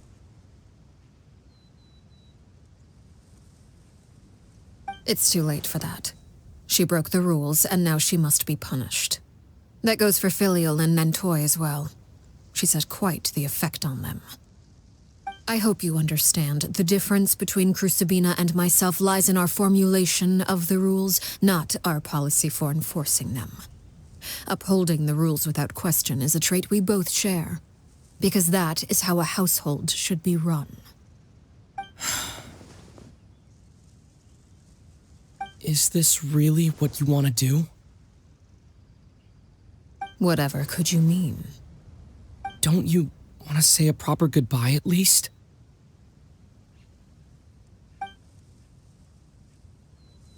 Whether as a killer or as a father, there are two things that must be avoided at all costs: anger and sorrow. Anger makes you impulsive. Sorrow causes you to waver. Well, it appears it's about time to proceed. Before we arrived, I told some of my well-behaved children to bring our troublemakers here by nightfall. I do believe I've kept my end of the deal. I give your friends quite a bit more time. As for what happens now, we'll just have to wait and see.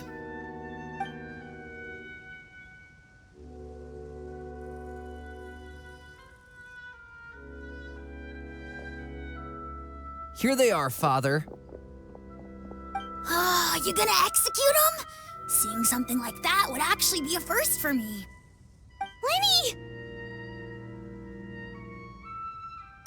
I'm sorry. I heard about how you helped buy us more time. But I still failed. I couldn't find a way to fulfill her wish. Huh? Are you... Perry? Indeed, it's been a while, Clervie. Perry! Shh, stay right there. I'm sorry to postpone our reunion, but first, I believe certain scores need settling.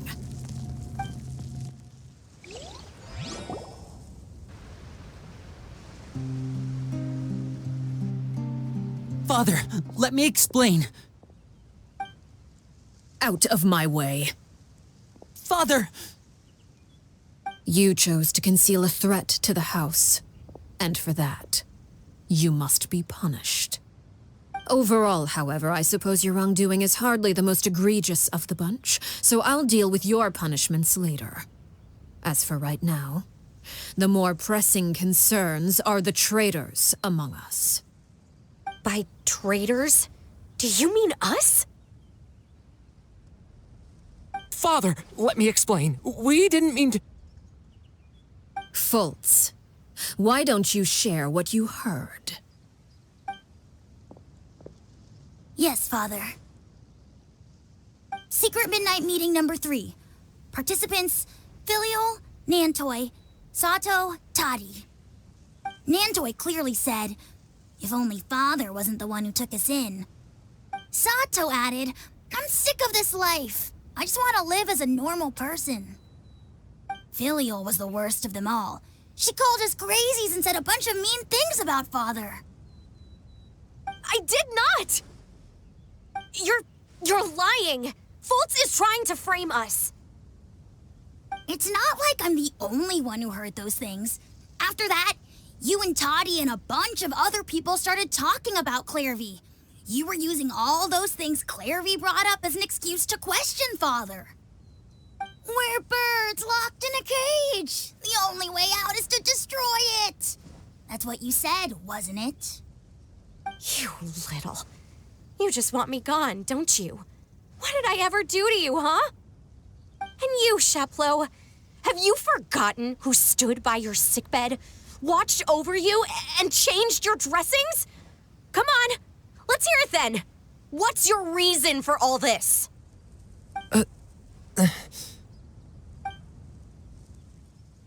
You're wrong, Filial. We don't want you to die. You're our family. Liar. You wouldn't be doing this if that were the case. So why? Why have you backed us into a corner? We all live in the House of the Hearth. You know the type of work we do, Filial. A single betrayal can cost dozens of us our lives. It's not like it's never happened before. That kind of thing is hard to forget. That's why the House of the Hearth cannot tolerate any form of betrayal. Ever since we came to Poisson, you've had 7 secret meetings. A lot of the things you talked about really crossed the line. You've been spying on us for half a month? Wait a second. Now that I think about it, the move to Poisson was just a way to make it easier to spy on us, wasn't it? Because we were all in one place. You've had this planned all along. Filial, Nantoi, I'm sorry. I owe you both my life. I owe Clervie too. If it weren't for all your help after I got poisoned, I wouldn't be standing here today. If this were any other situation, I would do anything to repay that kindness, even if it cost me my life. But rules are rules. I'm sorry. My hands are tied. Why? Why? That's enough, Filial. We made a mistake, and we should own up to it. We broke the rules, plain and simple. And now we have to face the consequences. I'm sorry, Sheplo. Fultz. I'm sorry, Father. We accept our punishment.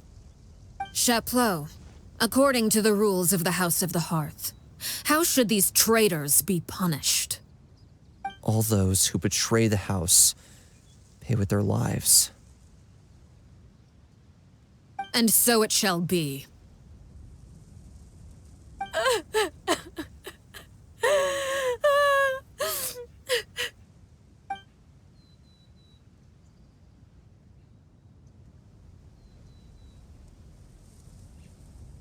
Father, please wait!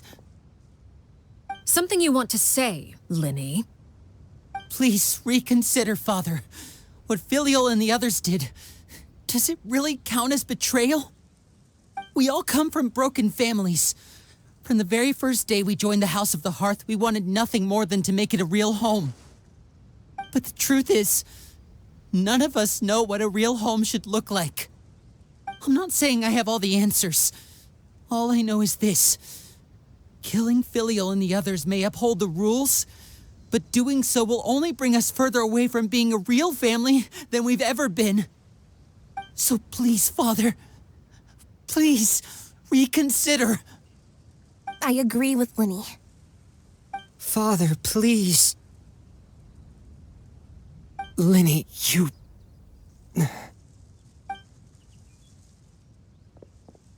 I also agree with Linny.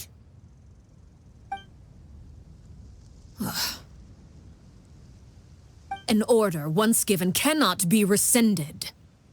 However, given the extent of your determination, I suppose we shall have to go about this a different way. Draw your weapons and face me.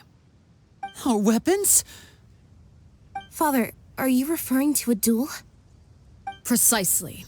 The rules of the house will not be altered. Traitors must be punished.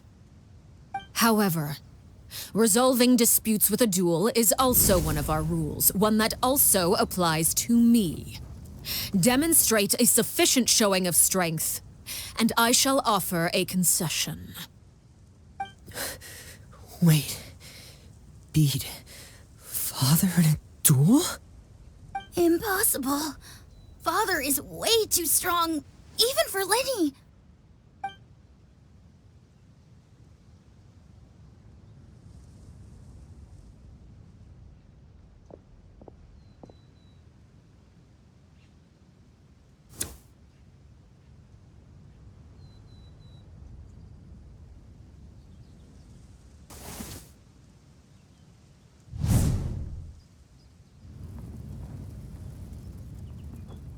Did you hear that, Traveler? Lenny and the others have to duel the knave. What should we do? Can they really win something like that? If they lose, those people from the house are really gonna be executed. Hey, are you listening?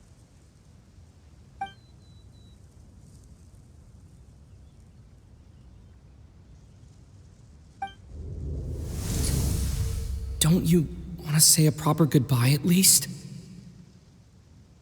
Anger makes you impulsive. Sorrow causes you to waver.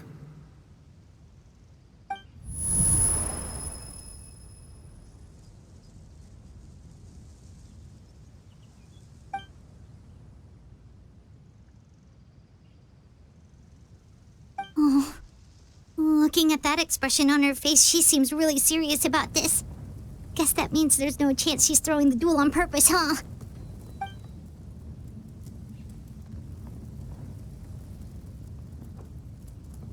When guests are around, families are often on their best behavior.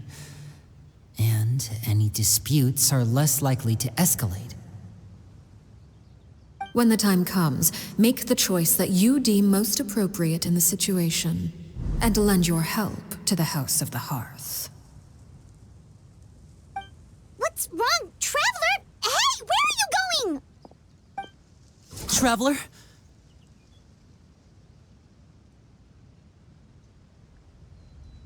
You're asking to join the duel against the knave? I'll allow it. We do have a ready-made dueling ring at our disposal, after all. All I would advise is this. Keep a firm grasp on your weapon, and give it your all.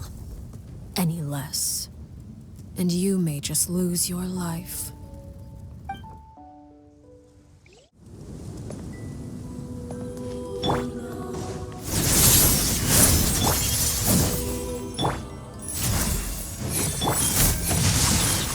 Witness the power of the wild. Remember, health comes first. Is it my turn now? And voila! With these rising flames! Trying to come in. Not now. Is it my turn now? Rain outlines your fate. Rain cutter. Taking a turn for the better. Over here. Now that's more like it. Is it my turn now? A bitter pill to swallow. Mind the side effects.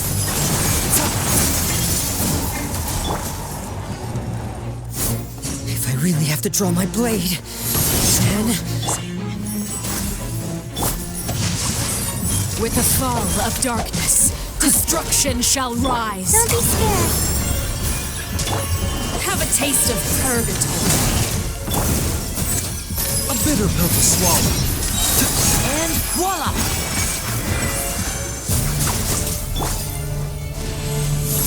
With these rising flames,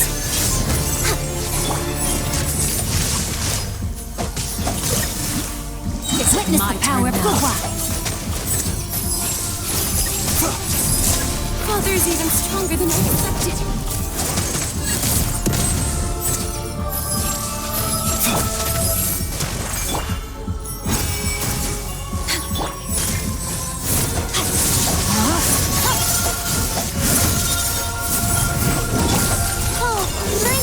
Is it my doubt?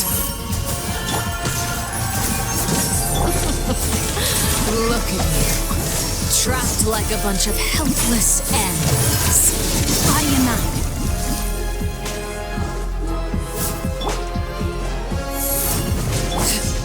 All hail! Watch out for Father's movements! Is it my turn? Not that. You've proven to be a worthy Taking opponent a turn after for the all. better. Not that. You've proven to be a worthy opponent after all. Father's even stronger than I expected.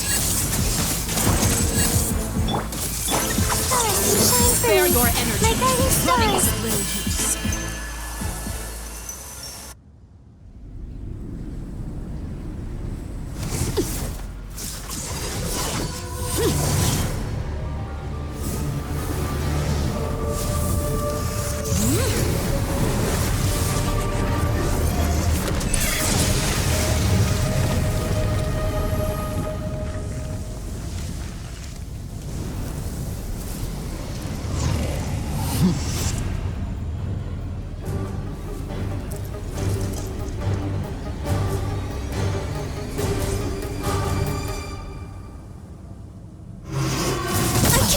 This has been seared away. Not now. My blade is all that No remains. touching.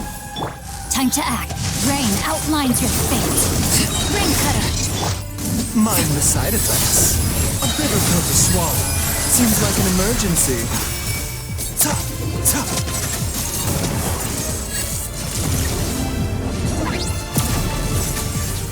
The doctor was seen. My guiding stars. Born of ice and frost. Now's our chance! Over here.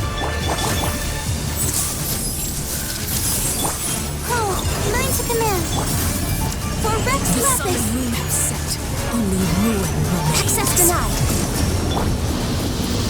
All hope has been extinguished. Mind the side effects. Watch out for Father's movements! Look out! Let me read you a verse. A bitter pill to swallow. The doctor was seen. Now's our chance! Over here. The night is cold. Let's see how strong Rain resolve outlines your truly fate. is. Rain cutter. touching. A bitter pill to swallow. Look out! Sometimes only the beginning. Stars, shine for me.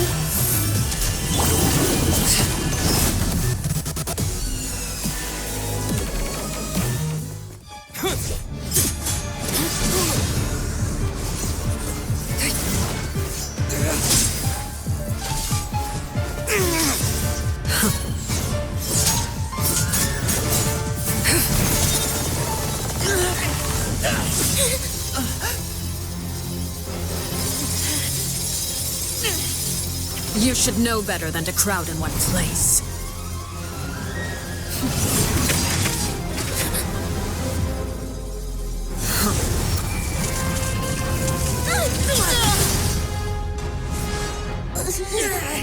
Oh, I know. No! I'm sorry, Father!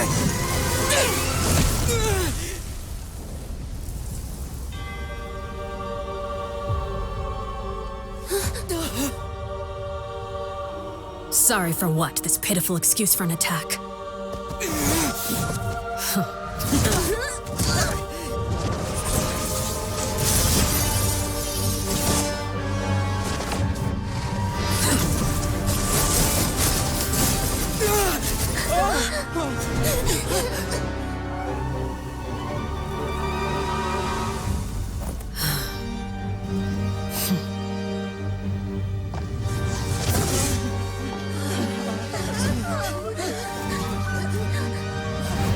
Father, no!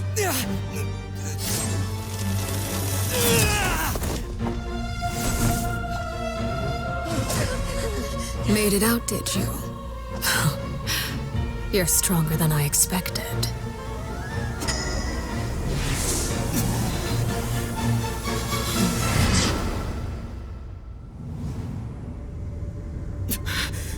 A crimson moon? I can't move.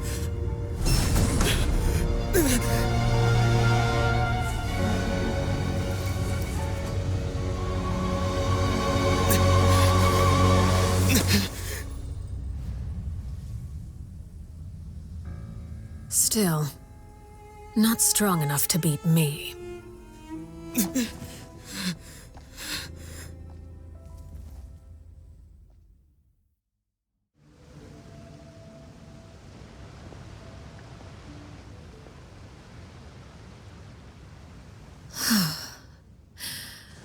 I believe we can end things here. It's not often that we get to enjoy the company of guests, after all. We wouldn't want things to get too out of hand. Brother, are you all right? Lenny. Given that I am the victor of this duel, as agreed, the punishment stands. No! I never thought things would end like this. However, everyone involved in the duel demonstrated a remarkable level of strength and determination. In light of this, I'm prepared to change the method of execution. Elwar, the bottled flames I gave you for safekeeping. Do you still have them? Yes? I wasn't sure what they were for, but I've kept them super safe. I didn't lose a single one. Wonderful. Then, in just a moment, I'll have you administer them. Bottled flames? Indeed. They're the product of a secret experiment. Under certain special circumstances, flames can be extracted from my person and preserved.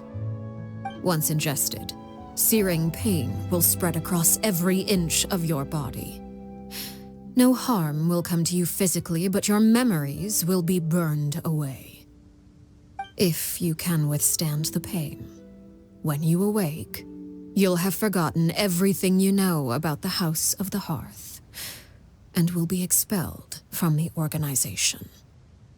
In other words, administering this concoction will kill the version of you that grew up in the house and give you a new identity.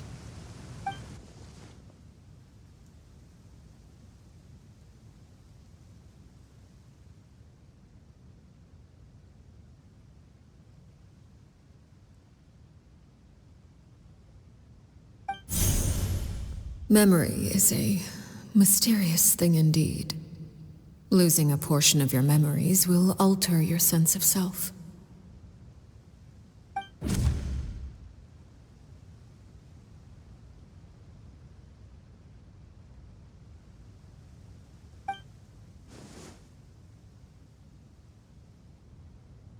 So, you're just letting us go, Father? You misunderstand. Memories are extremely important. Once consumed by flame, the version of you standing before me will die, and our secrets will die with you. So no, I don't intend to just let you go, because the person who survives will be nothing but a stranger.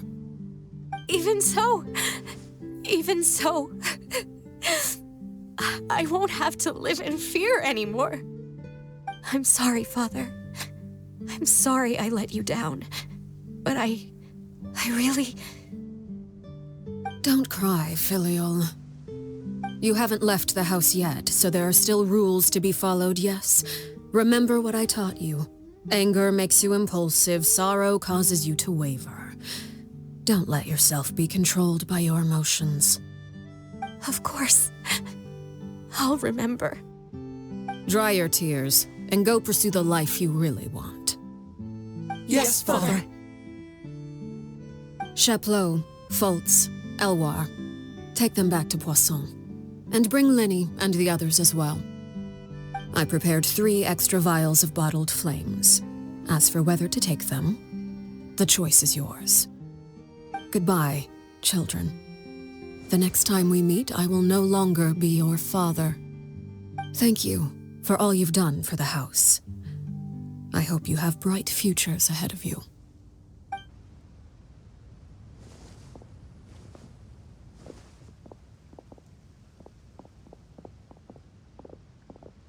Father.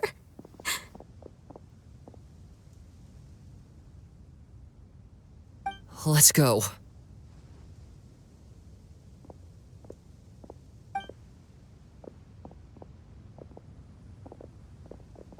Here, grab my arm, Linny. I'll help you walk back. Thank you.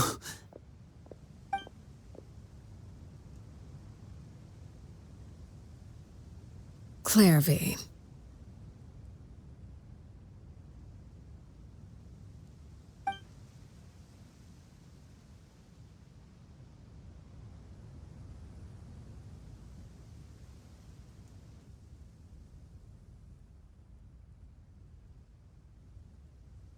Can we talk now? I've been waiting for a super long time. You really are Perry, aren't you?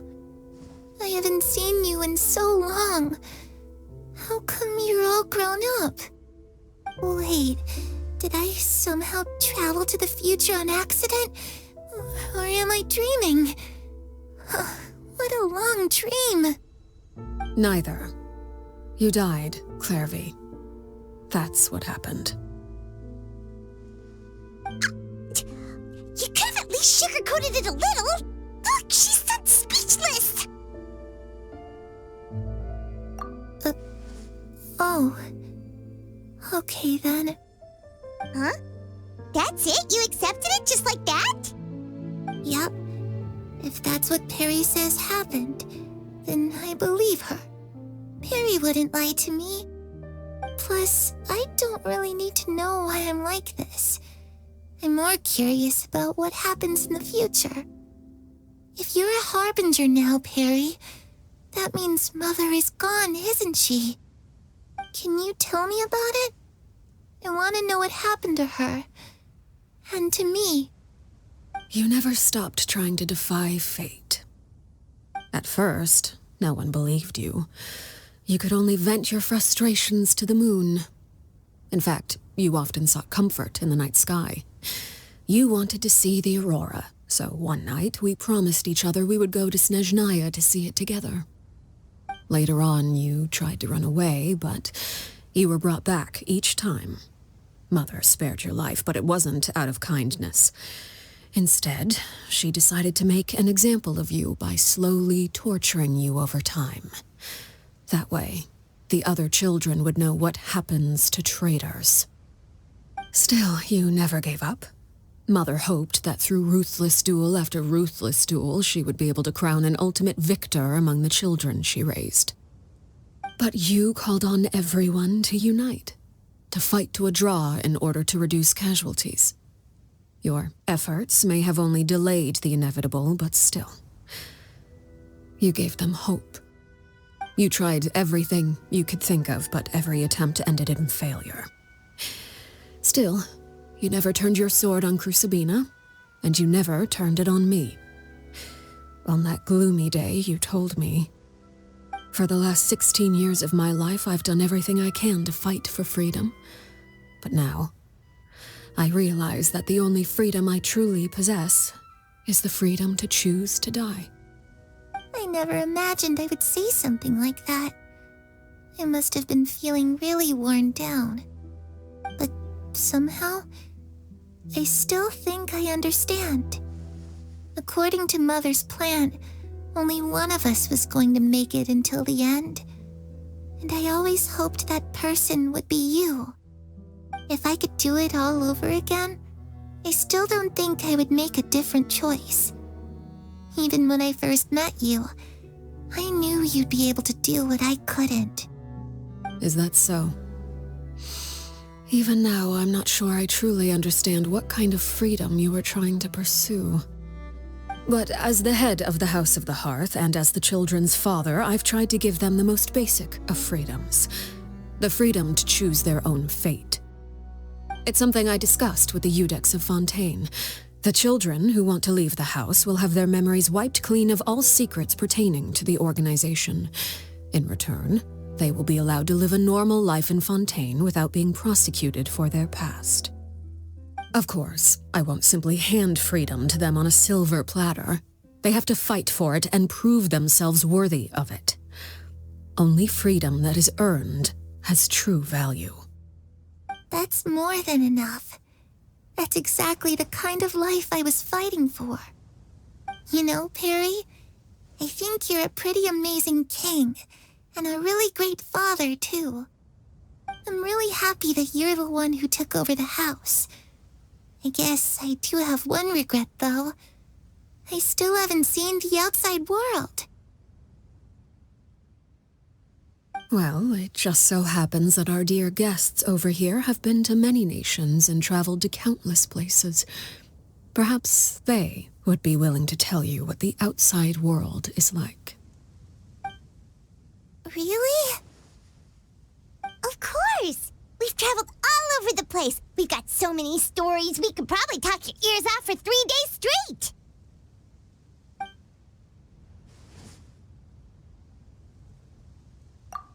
You know, I used to dream of being a bard. Playing the lute while singing into the winds of freedom. Even if there was no one there to listen, I would have continued to sing no matter what.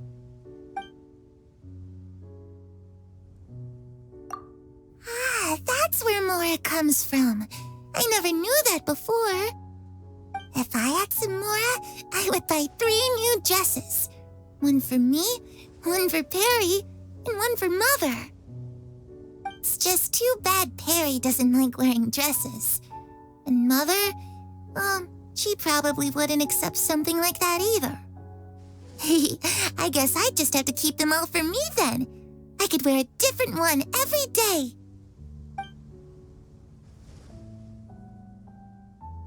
Those yokai you mentioned, what do they look like? I once saw a drawing of this one guy with horns on his head and a super scary face. Are there any yokai like that? Oh, sounds like you're talking about an Oni. Yup, we've met one, and let Paimon tell you, they're not nearly as scary as they look.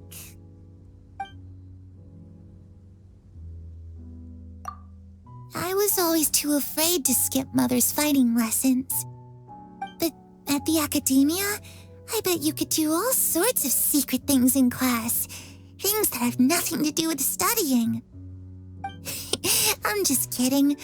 Being able to study whatever you want without having to fear for your life actually sounds pretty great.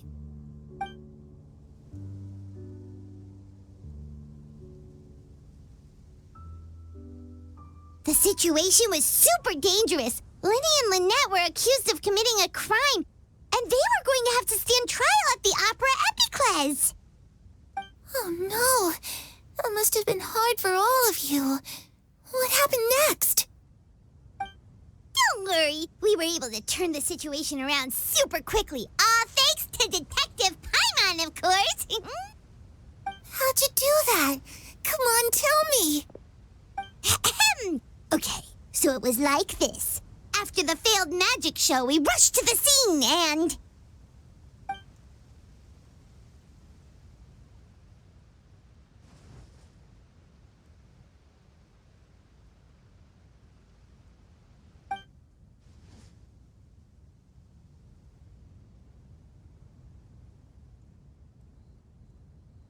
Shadows don't have the capacity to learn or grow.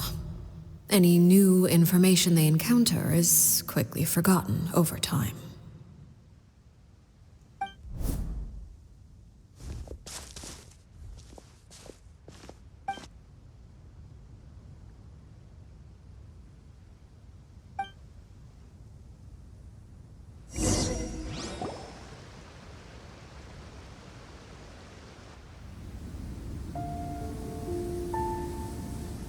Clervie, you've worked tirelessly from the shadows to overthrow the House of the Hearth.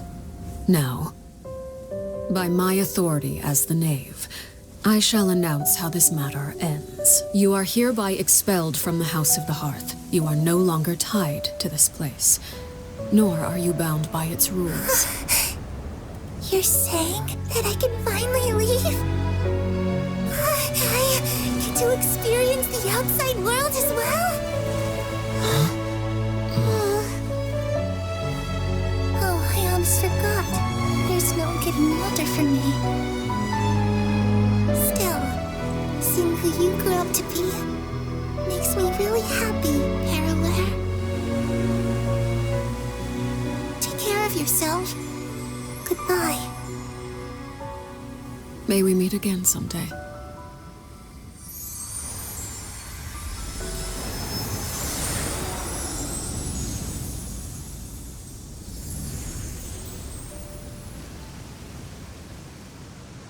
Clervie. She left so soon. Paimon didn't even get to finish her story. I also have certain sentiments left unsaid. I wanted to tell her that the aurora I saw in Snezhnaya was just as beautiful as the ones in the pictures. But a shadow's memories reset at dawn. Had we delayed any longer, we wouldn't have had the time to say goodbye.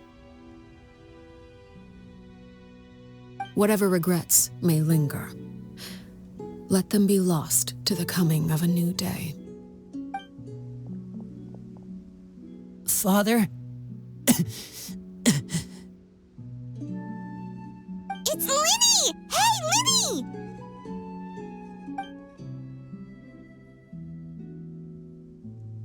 What is he doing back here? Let's go check it out.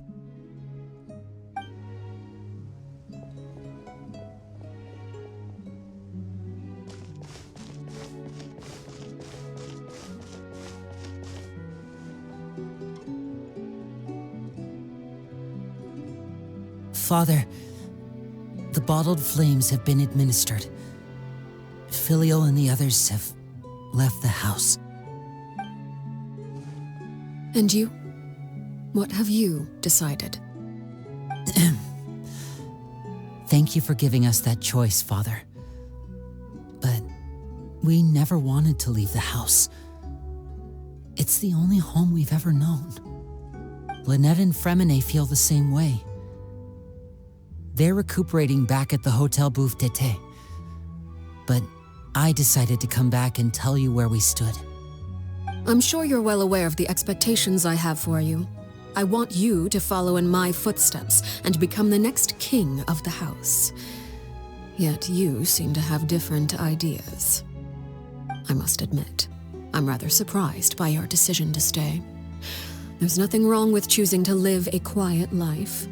Leading this organization is a heavy responsibility, one not so easily carried by someone forced onto the throne. I just never understood what you saw in me. What made you believe I was deserving of that throne? You're brave, talented, and, most importantly, you cherish your family. You would do anything to protect them, even if it costs you your life.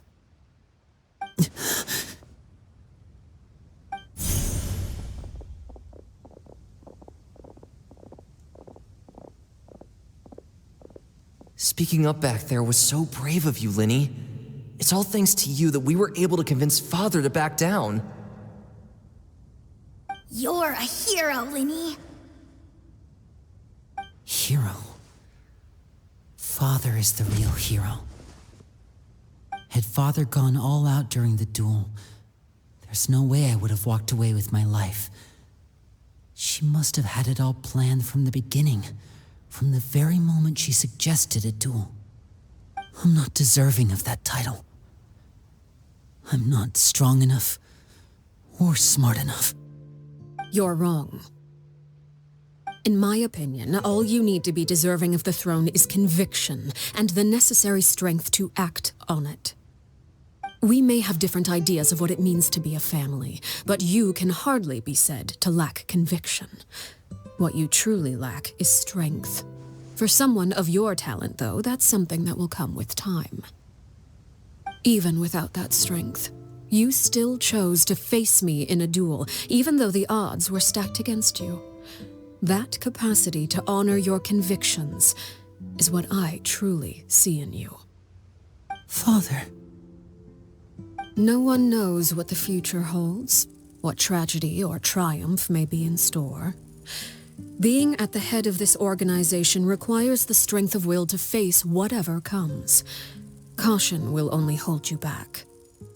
If reaching a certain standard were required to go after what you want, I would never have succeeded in killing my predecessor. Back then, there was still a considerable gap between our abilities. Strength may decide the ultimate victor, but those who let a lack of strength dictate their decisions or undermine their convictions will never be worthy of the throne. I understand, Father. Thank you. Children must grow up to surpass their parents. Only then can a family continue to flourish. The road ahead is not an easy one, so I'll ask you one last time. Are you certain you want to stay? You've done so much for me, Father, and that kindness must be repaid. Plus, with Project Stuja at hand, there are many dangers ahead, and I, for one, don't intend to back down. Protecting my family at all costs, that's my conviction. Then you're welcome to stay. As for Project Stuja, you need not be too concerned. If those cowardly businessmen and heartless dignitaries try to take us down, I'm prepared to teach them a lesson. Having members who longed for the light was our organization's last weakness. With those members no longer among our ranks, the House of the Hearth is like a spider hiding in the shadows. We need only wait for our prey to come to us. At present, our imperative is to use their plan to our advantage. In doing so, a crimson moon shall rise amid the frigid blizzards of winter. No demonstration of loyalty shall go unrewarded, and no sacrifice shall be in vain. As for the two of you, whether we meet again as friend or foe, I'll remember the camaraderie we shared in this moment. No matter how arduous the journey ahead, I hope we both reach our desired destination.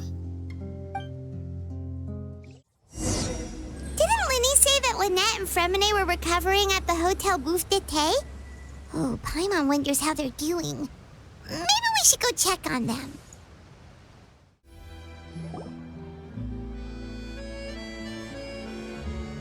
Lynette, Freminet, how are you feeling? Much better. Whew, what a relief. What about you? Are you feeling all right? I knew you'd come out unscathed. Us, on the other hand, well, we've been bedridden for 2 days. I couldn't even turn over.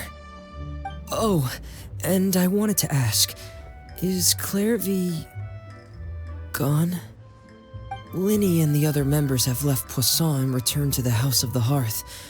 According to him, there haven't been any more sightings of a spirit roaming the house. I see. I'm glad. Father came to check up on us 2 days ago and told us about what happened with Crusabina and Clervie. Actually, I've met Crusabina before.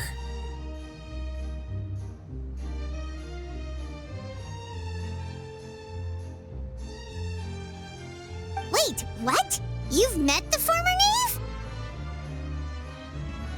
Crusabina died a year after Clervie.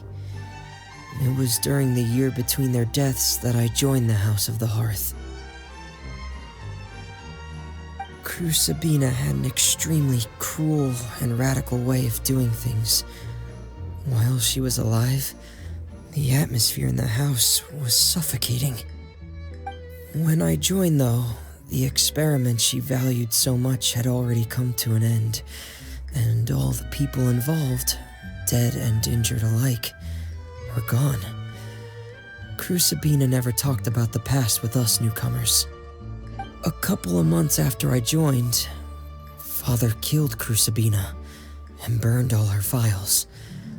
With that, the names of all the people subjected to her experiments, Clervie included, were lost to the flames, along with the painful memories they represented. Father took in Lenny and me a couple months after that, but she never mentioned anything about Crusabina or Clervie. It really seems like something she was planning to keep to herself. The last time you talked to her, did she mention why she kept it a secret for so long? She said she didn't want us to be affected by the darkness of the past. She was worried we'd develop a false sense of gratitude towards her if we knew about it. The foundation of a family should be free of any corrupting influence. Whatever happened in the past, it has nothing to do with who we are now. And that's what Father told us in the end. But I still thanked her for everything. It was only after hearing about what Crusabina did that I finally realized how insignificant our lives could have been. The members of the house meant nothing to her. To say that she valued them in any way, even just as a tool, would probably be giving her too much credit. If Father hadn't taken over the House of the Hearth, I probably would have already... Father rarely brings up the fact that she saved us. She doesn't believe that being indebted to her should be what ties us together. But even if we didn't owe her anything, we would still choose to stay. Because this is our home. We may have arguments or times when we feel wronged. Some people may even choose to leave. But as long as Father is here, we will always have a home. Whether the path before us is bathed in sunlight or shrouded in shadow, we'll follow Father wherever she chooses to go. So I wanted to say thank you for helping us make it through this crisis. Without your help, we could have lost a lot more along the way. Oh, we didn't do anything, really. Of course. You're welcome anytime. Are Filial and Nantoi okay? I actually saw them at a cafe this morning. They didn't recognize me. From what I could tell, they were drinking coffee and talking about one of the operas that started running recently. They seemed happy. If I had to take a guess, I would say they finally found the kind of life they always wished for.